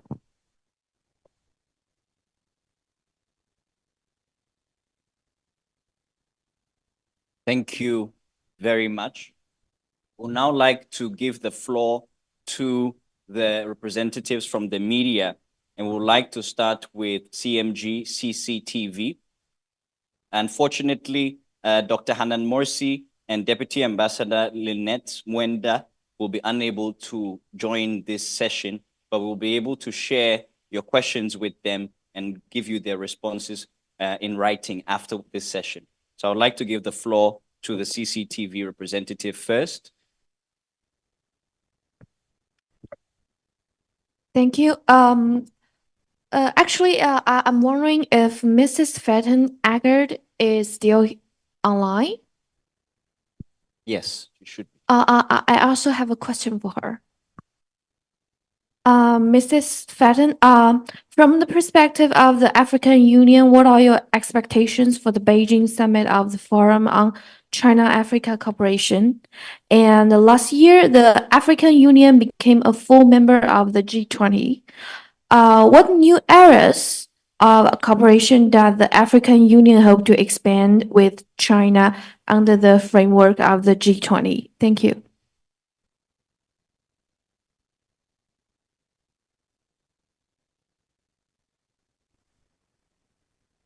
Would you like me to answer immediately? Yes, please. Yeah, thank you very much. Thank you very much for the question. I cannot speak for the African Union. I'm not an official representative of the African Union, but I can share some of the points that came up during conversations from my own conversations. I think in terms of the expectation, there are few of them, but I think there are few questions that would be useful to reflect on at the FOCAC, the forthcoming FOCAC. The first is in terms of finance again, and a bit more clarity and ambition in terms of financing possibilities, and they are particularly around green infrastructure financing. China has been a key ally for African infrastructure in the African infrastructure boom, but we have seen a slowdown in recent years due to shifts in priorities, insurance processes, etc. So an open dialogue in terms of what is possible on financing and how can we were talking earlier about the international financial architecture not delivering. So what can the alternative processes or the alternative forums deliver? And there, certainly the FOCAC has a very important role to play. The second point is around debt. I think it was mentioned earlier by the ambassador in terms of how do we engage on the debt issue. A lot of it is bilateral. And the third point is the access to the market. There's concern around in Africa among multiple African countries that because of different standards and new rules that we will need to open new markets. In terms of the expansion of the G20 areas of cooperation, it's very much around similar issues. If you allow me very briefly also to respond to the first question on standard setting, there is a conversation within the African continent, within specific regional economic groups, to harmonize standards within the group and eventually expand that to harmonization across the African continent. There's talk, for example, around harmonization of rules around solar panels production, but that is really to try and boost the consumption and the trade of production within the continent. And there, I think, when it comes to international cooperation with partners such as China, looking at what rules could be or what standards could be harmonized is extremely useful. Thank you very much.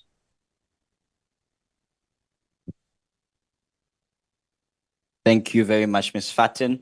We would like to move on, but in order to save time, we would like to take 3 questions at once.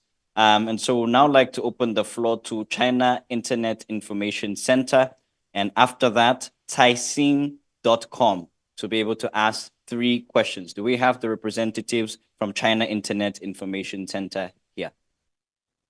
Okay, thank you. I have altogether 2 questions, and the first question goes for our Chinese guest here today. 我的第一个问题是提给中国的嘉宾的，那就是今天我们的这个话题是全球治理体系。那么想请问各位老师，就是提升非洲国家的这个话语权也好，代表权也好，最关键的是什么？那么中非合作论坛能做哪些有用的帮助呢？ And the second question for the African representatives, the China's electric vehicles can be seen frequently in African countries today. So how do local people like it? And some Western countries have accused China of overcapacity in EVs. So what's your view on that? Thank you. May we please have Caixin.com also ask perhaps maybe 2 questions, since I see you have more than one. 好的，财经周刊记者，我想请问一下，就是马大使，韩参战还有这个好动代表，就是怎么样看待这个中国和非洲在这个基建还有这个绿色转型方面这个的一些机遇和挑战？然后另外就是想请问一下几位如何看待这个中非的合作对于这个人民币国际化的进程有怎么样的影响？谢谢。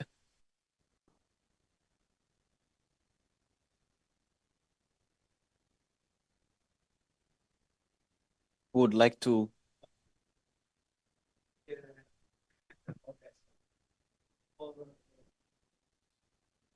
啊，你刚才问那女士，你问那个就是你的问题再重复一下好吗？我刚才听了你是说这个怎么样提高她的话语权啊？对啊，好，是这样，我刚才也谈到了，就是说啊，这个在现在咱们经常说百年未有之大变局的这个前提下，这个形势下呀，发展中国家的这个群体的这个发展中国家作为一个群体的崛起，已经是一个现实存在了。所以呢，这个时候呢，就和原有的这个国际治理全球治理体系当中的一些规则啊，就发生了一些这个不协调的地方。所以呢，发展中国家要求增加自己在全球治理体系当中的一些代表权啊，这些事情。那么这个方面呢，我想一方面啊，作为国际社会里边的大家庭的成员啊，作为发展中国家，中国呢应该是支持包括非洲国家在内的发展中国家来在这个原有的全球治理体系当中啊，去发挥更大的作用。同时呢，就是我们要积极的去参与和引领这个治理体系的改革以及重组啊，这是我们20届3中全会里边提到的，要积极的参与和引领全球治理体系的改革。就是说我们刚才谈到的，我们可以在其他的方面来使全球治理体系也成多元化的一个发展状态，这是第一种。那么对于非洲国家来讲，一方面是我们刚才讲到，一方面我们大家要支持，另一方面呢，我们最主要是支持非洲国家的发展。我举个例子说，比如说刚才大家谈到世界贸易组织的作用，确实世界贸易组织在支持非洲的发展方面是发挥了很大作用的。但是呢，非洲的贸易额现在在整个全球的贸易额里边只占2.8%，所以你想，在这种情况下，那么即使说我们让非洲国家去多发出声音，可是呢，它的贸易量的代表在这个地方呢，那就影响到它在这个治理体系当中的很多方面发挥作用。所以归根结底是发展，归根结底是发展。比如说贸易这一块，我们自由贸易，我们确实推动了自由贸易，但是对于非洲国家，如果你没有它自己的生产的话，那自由贸易带给它的结果可能就是它提供了更大的市场。现在有一些非洲国家，它在 GDP 里边的份额当中啊，旅游业和国内消费占了很大一块，这是不是可持续发展的一种方向的？所以发展，那么我这个逻辑关系就是说，为什么我们要有 FOCAC？ 为什么要中非合作论坛？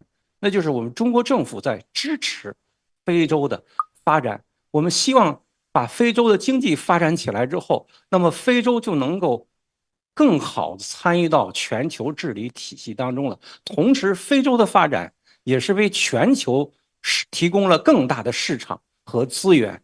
这是一个全世界、全球共同发展的一个话题。中非合作论坛的很大的一个意义，就是在这个方面发展。就是我又说到刚才，帮助不是帮助，叫我们和非洲国家共同发展，是我们不断的参与全球治理体系的一个重要的一个方向。谢谢。Thank you very much. May I also ask Ms. Faten Aga to respond? I believe to the question that was posted to me on the chat, correct? Regarding the energy transition and green manufacturing? Yes. Yes, certainly. Well, the expectation and the ambition in the African continent in terms of cooperation with China on the green transition and green industrialization is actually very high.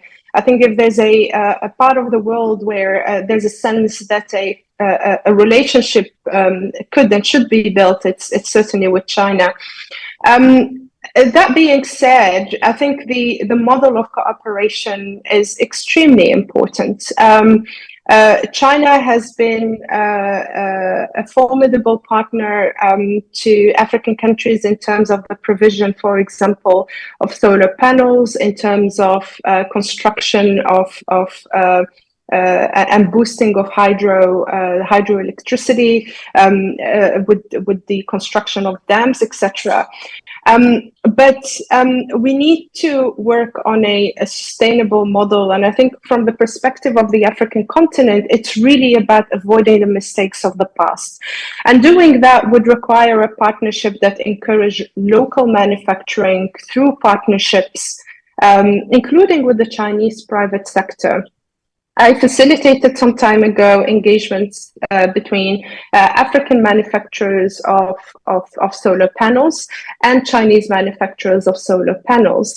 And there, the cooperation opportunities are huge. Instead of promoting an import model, that we will rather want to promote a local manufacturing, because the base in Africa is there. It's a matter of promoting it. And there, I think it's important to look at opportunities offered by the African continental free trade area, that we do not look, for example, at manufacturing of solar panels only for example, South African market or Kenyan market.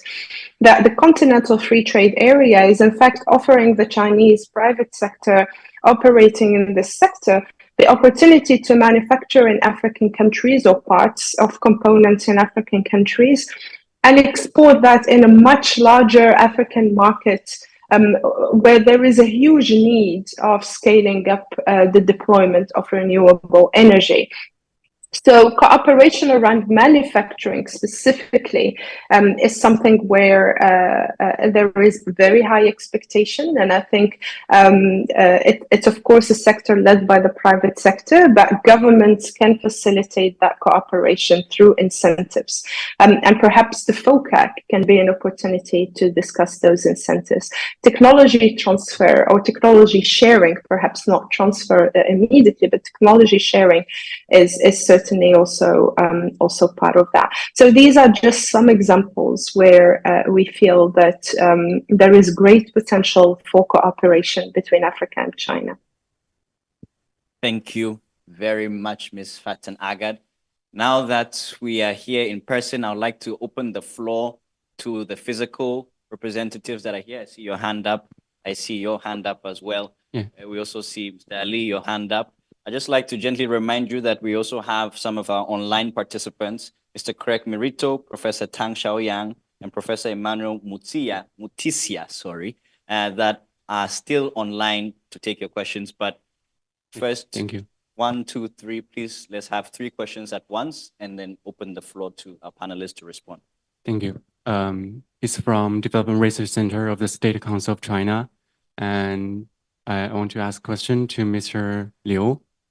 Given the increasing importance of sustainable development within the Africa-China partnership in terms of the collaborations between the China and Africa, how does China envision the future of these collaborations, particularly in terms of enhancing the technological transfer and also the infrastructure development, while also ensuring the environmental protection and also the social sustainability? Thank you.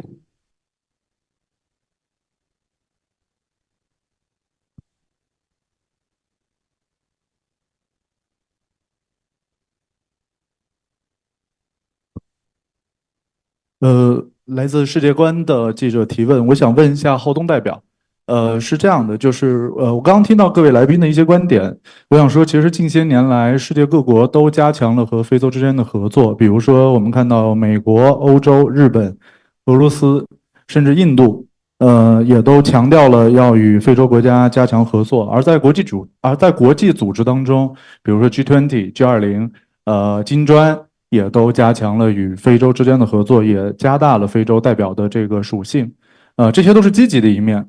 但是呢，我们也看到了很多声音啊，像西方的一些国家和媒体借助拉踩和挑拨离间的方式，去强调，我们与非洲之间的合作是有别于中国与非洲之间的合作的。那我在想说，我们在现在的这个百年未有之变局之下，该如何加强我们与非洲之间在舆论斗争或者是在国际声音影响力上面的合作，尤其是刚刚我听到了很多非洲代表也希望非洲的声音能让更多的全球的声音能让全球的各个国家能听到。那我们如何去在这方面作为中国世界最大的发展中国家发挥这样的作用？谢谢。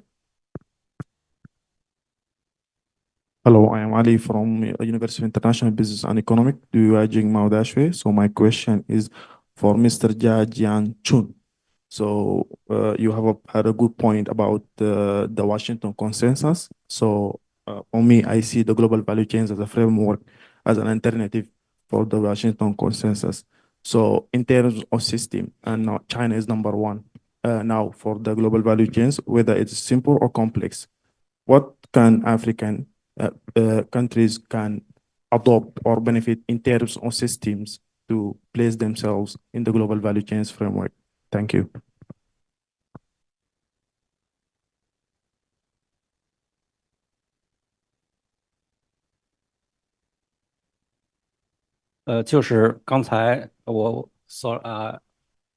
Excuse me, I speak in Chinese so that I have some time to organize my idea.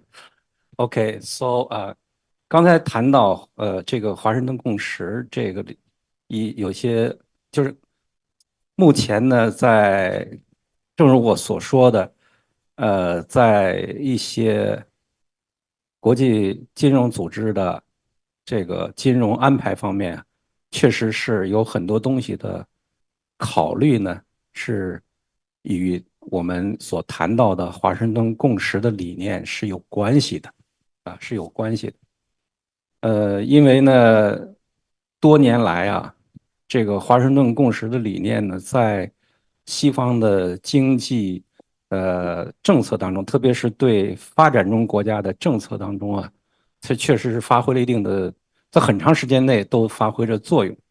但是目前的形势已经发生了变化啊，就是说呢，这个形势的变化，首先第一个呢，这些非洲国家的目前正在寻求寻求一种可以适应自己的发展道路。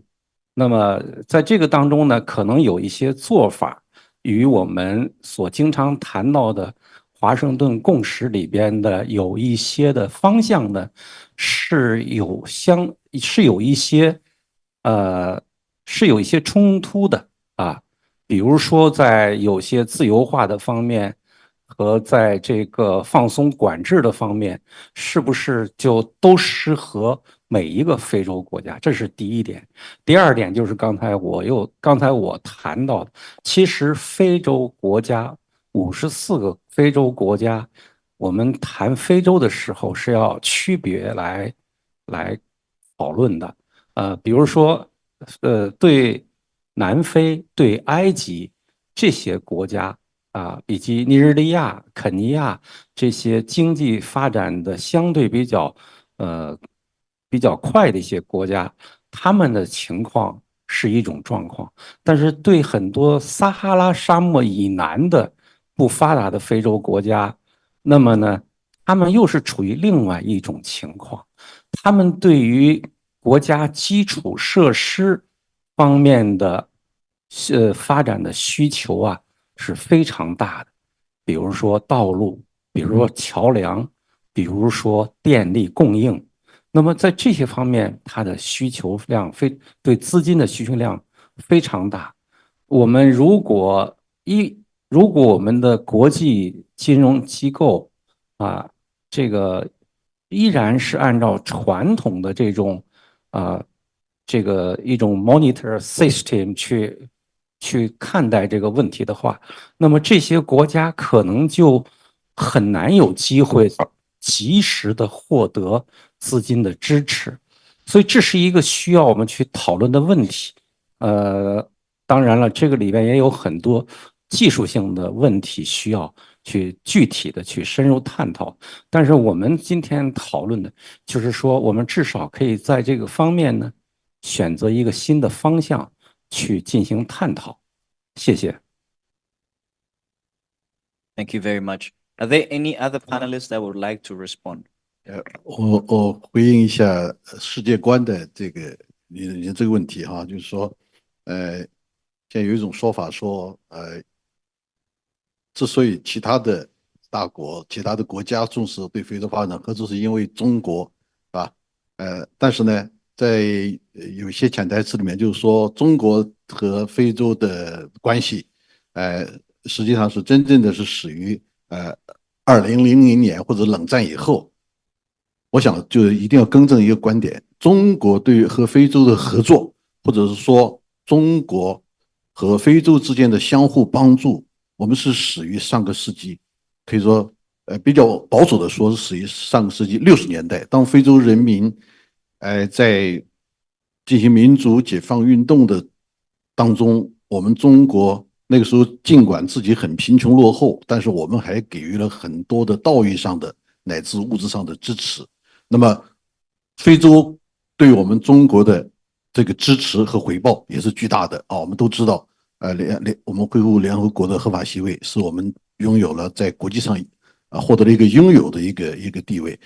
但这些东西怎么样，就是回到话语权的问题上，这些事情我们怎么样能讲清楚？特别是非洲的话语权，我特别赞成那个 Greg Mirito 先生的那个观点，他说要加强双方的智库的合作。我今天特别高兴，就是我们 CCG 今天能够在这里召开，在这个中非首脑峰会之前举行这么一个研讨会。我觉得实际上这是一个智库，我们中非双方智库一个非常好的一个行动。非常可喜的是，现在呢，我们的高校、我们的一些研究机构和非洲的智库啊也有了很多的合作，特别是今年大概是6月份吧，还是7月份，在达累斯萨拉姆50多个国家的200多名学者达成了一个 China African Dar es Salaam Consensus。我觉得这个很重要啊，而且这个很响亮啊，现在都广泛的传播。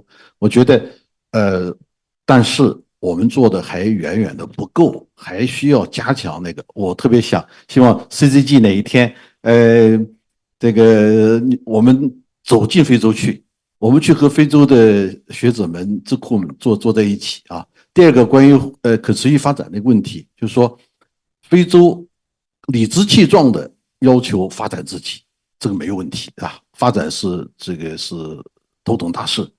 但是有一点我特别也想告诉非洲朋友，就是说一定要在环保的问题上不能以牺牲环境为代价来追求快速的发展。因为我在非洲待过，我知道像那个卡拉哈瑞，还有撒哈拉周边，还有这个奥卡万戈这一带哈，那个生态啊，撒哈拉周边脆弱，气候的稍微有一点变化，就会带来第2年的这个农业的这个灾难。有这个大家都可能还记得90年代有个非洲大饥荒是吧？那个饿死人的，就是非洲它因为它就是这个叫抗拒自然灾害的能力啊，它比较弱，目前来讲必须承认。所以呢，尤其是要在环保问题上要格外的要特别注意。好，谢谢。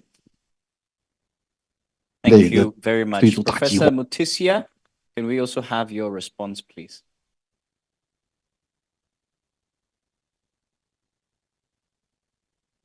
Yeah, thank you very much for the opportunity, and thank you very much to those ones who have raised the questions. I'm just going to quickly respond to one of them, but also link it up to the others that were asked in the beginning. One is that a lot has happened over the last several years in line with the opportunities that have been created between the engagement with China as Africans. But there are a number of things that need to be done. When the question that was raised on how do we ensure that the partnership through knowledge transfer promotes the social responsibility? I think we need to expand the space that we are operating in as people, so that we bring together stakeholders from across, not just stakeholders from China and Africa, but stakeholders who are in the ecosystem that we are playing in, and to bring the kind of transformation that we're looking forward to. Everybody must be part and parcel. Again, most of the change that we're looking forward to in our engagement is going to be driven by the private sector. So we need to expand the space for the public-private sector partnerships. Specifically, again, in the case of China, under the BRI framework, to close the financing gap for infrastructure development in Africa, but also to provide space for Chinese private sector to have a role to establish their facilities or their businesses in the continent. Again, the advancement in technology has created massive possibilities. Although this is being taken as a disruption, the opportunities that we see from technology, if we take advantage of that, we'll be able to address most of the challenges that we are facing at the moment. And therefore, there's a need to increase partnerships in digital economy, the fiber optic, super highways, which connect China, Africa, and the rest of the world with, high-speed internet and so on and so forth, so that Africa and the global South can leverage on the opportunities of the fourth industrial revolution, including, of course, the current artificial intelligence, IoT, big data, and other technologies. And we see this in the previous question that was asked about the EVs, which is a critical sector that is not only driving business development, but also addressing the challenges of climate change, greenhouse gas emissions, and so forth, and so on. Again, we as Africa do provide an ecosystem where most of these technologies, most of these opportunities, as part of the strengthening of our engagements, could establish their presence in the continent. And as think tanks, we need to look into research and advocacy on policy and development that informs the kind of development that we are looking forward to, and also that strengthens the cooperation between China and Africa. And finally, for social responsibility, or to ensure that all this is aligned with the social responsibility, and given that Africa is where it is today, there is a need to boost collaborative capacity building. When we strengthen or empower Africans, so that we can ensure that the role they play is transformational, it's central to the projects, programs that we drive, but also to ensure that whatever comes out of this engagement promotes a win-win situation between our countries and among our countries, both within Africa, but with the rest of the world. Thank you, and over to you.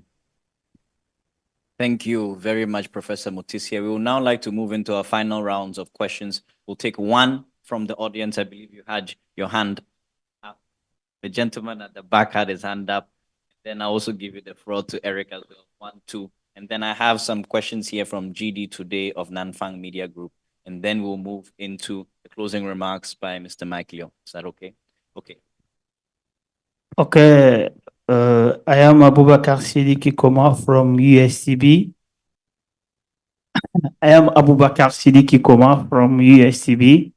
I'm African from Guinea, but I would like to express myself in French so that you can understand me better.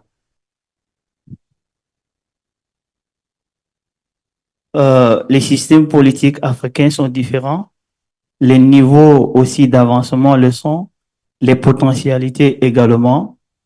Je pense que pour un meilleur accompagnement, il faut traiter le problème systématiquement, c'est-à-dire au cas par cas. Voici maintenant mes questions. Premièrement, par quel mécanisme la Chine prévoit, n'est-ce pas, d'accompagner les pays africains également afin, n'est-ce pas, de changer le système de gouvernance financière au niveau international? Ça, c'est un.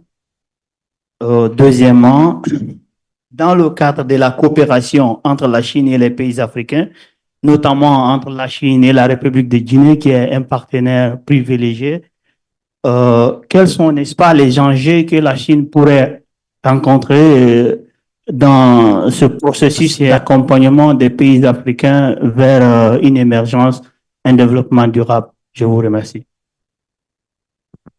Thank you very much. Mr. Eric? Okay, thank you. I think a lot of questions have been asked about those macro issues. Let me just bring another micro issue that has been, I think it has been mentioned by Ambassador Guo. 你刚才是提到这个民间交流这一块，作为我们现在最主要的一个问题需要关注的。所以我的问题是，中非双方如何能够有效的促进这个民间的这样的一个交流？谢谢。Thank you. Now, please allow me to ask my question from GD Today of Nanfang Media Group, and this is addressed to the Chinese panelists. China is going through an economic transition and has been stressing to foster new quality productive forces. At the same time, China-US relations have been suffering from turbulence. What new changes will we probably see in Africa-China relations under such context, and why?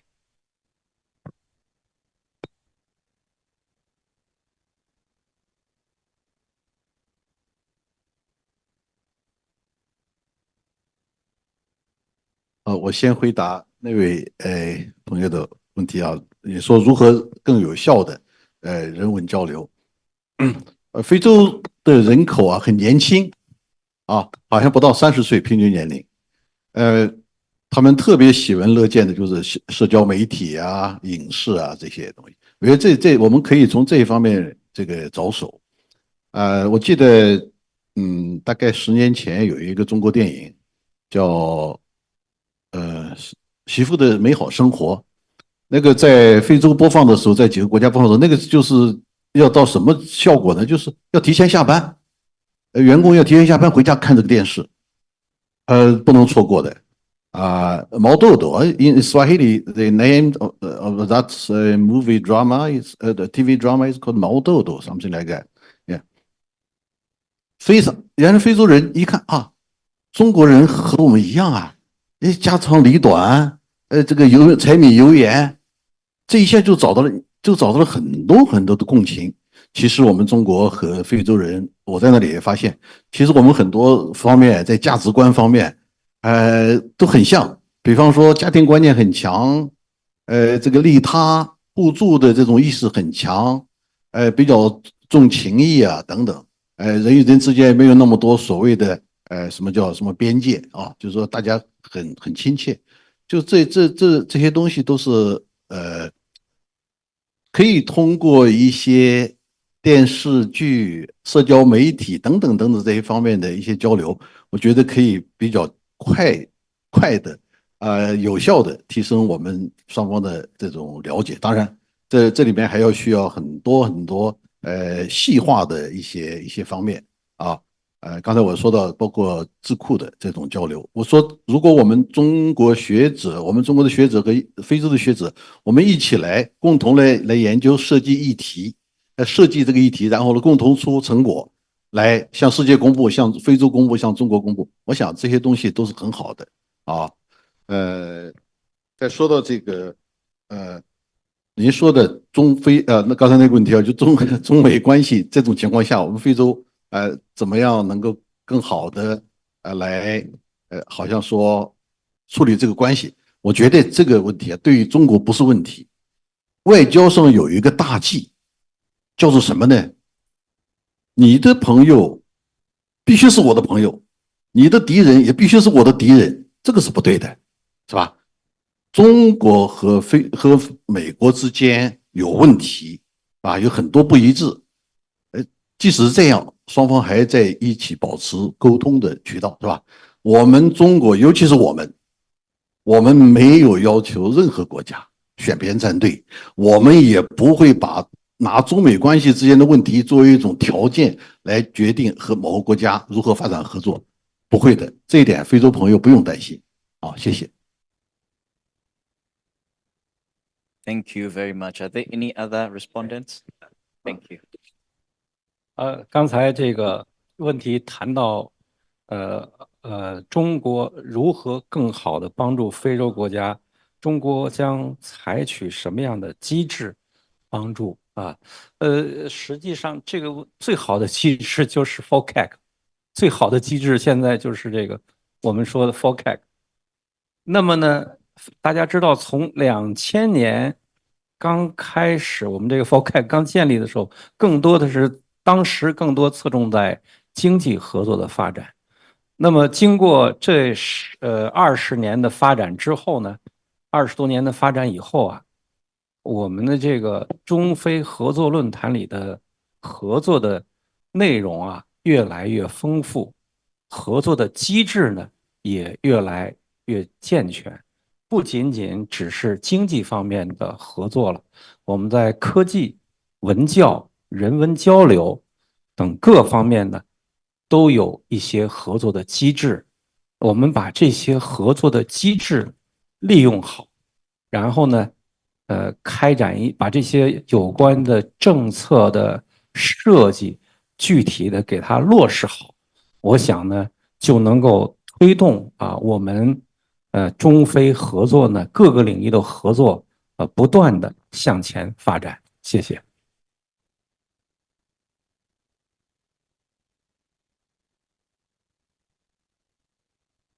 刚才一位同事提了，就是中国的基础设施和绿色能源能够帮助非洲做哪些工作？我想讲的就是中国的基础设施和绿色能源的技术水平和建设能力上，他所做的工作是完全适合非洲的。所以我觉得非洲在最需要的基础设施建设和能源发展方面，如果有这样的项目的话，我希望也能够邀请中国的企业参加，起码参加这个竞标，这样呢会对你的这个项目会起到很好的一个这个帮助作用。我举个例子，我们曾经在这个燃气电站啊一些电站的投标上，我们这个只要中资企业参与了，我们现在看到一些西方的设备的价格，甚至已经跟中国设备的价格持平，甚至低于中国设备的价格。所以我们看到这个西方很多的产品，它以前在中国没有在这方面技术上突破，提供同样产品的情况下，西方的这个利润率是非常高的。只要有中国的这个企业参与进来了，能够提供高质量的这种产品的话，我想对非洲的发展帮助是非常大的。也可能它最终在这个项目上没有用到中国的产品和技术，没有选择中国企业，但是如果有中国企业的参与，会为你们的项目建设提供非常大的帮助，带来很大的一个利益。Thank you very, very much. And just to also jump in on this, I'm not a panelist, but on the practicalities, I think just this moment and this event here of an African organization and a Chinese organization organizing this sort of dialogue is a successful example of Africa-China cooperation. It's happening in multiple languages, in French, in Chinese, and in English. And we've had participants from far away, online and in person. So I think this is the future of Africa-China cooperation, African organizations and Chinese organizations working together. Now I'd like to end this Q&A session with the media. Thank you all for your very insightful questions and to our esteemed panelists for your responses. I'd now like to give the floor to Mr. Mike Liu to give us his closing remarks. Thank you. Thank you very much. Because we are very behind the schedule, I want to be really brief. First, let me, on behalf of CCG, I would really want to express our great gratitude to our esteemed panelists here, as well as joining us online. I want to personally thank Hannah, Sinan, for your personal passion, commitment to make this event a great success. There is no better word than action to get this partnership in action. Second, I look at the one of things as one of media friend was saying, what the China can share with African countries. I look at if you look at the China in last 40 years, we have been managing 700, 800 million people out of extreme poverty. I look at all this experience, even the listen learn can share with the African countries. Right? If you look at one of the other things is like digital technology, mobility, the transformation, as well as artificial intelligence. Those can be a great lever to accelerate the development without getting into the same traps as China got through. Right? And look at technology, definitely can be a great lever for African country, and China can, team up to do this thing.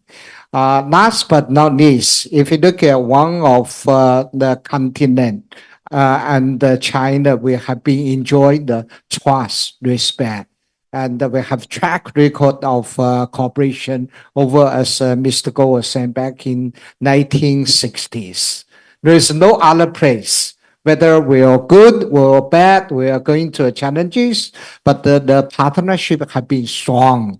The trust have been there. I look at today, there is no better word than now is like the world is moving towards to multipolar, multilateral system. We all have our obligation to contribute our knowledge and expertise to make the world a better place for all of us. Thank you so much for joining us today. Look forward to continuing these dialogues in the future. Thank you. Thank you very much, Mr. Mike Liu, for your excellent closing remarks. With that, I would like to now officially close our event, Reimagining the Current Global Governance System to Work for Africa and Prospects for China-Africa Cooperation. We'll now like to move into refreshments, tea and coffee. It has been a pleasure and honor for me to serve as your MC today. 谢谢.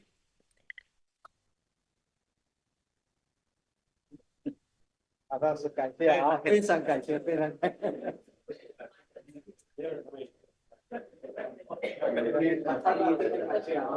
谢。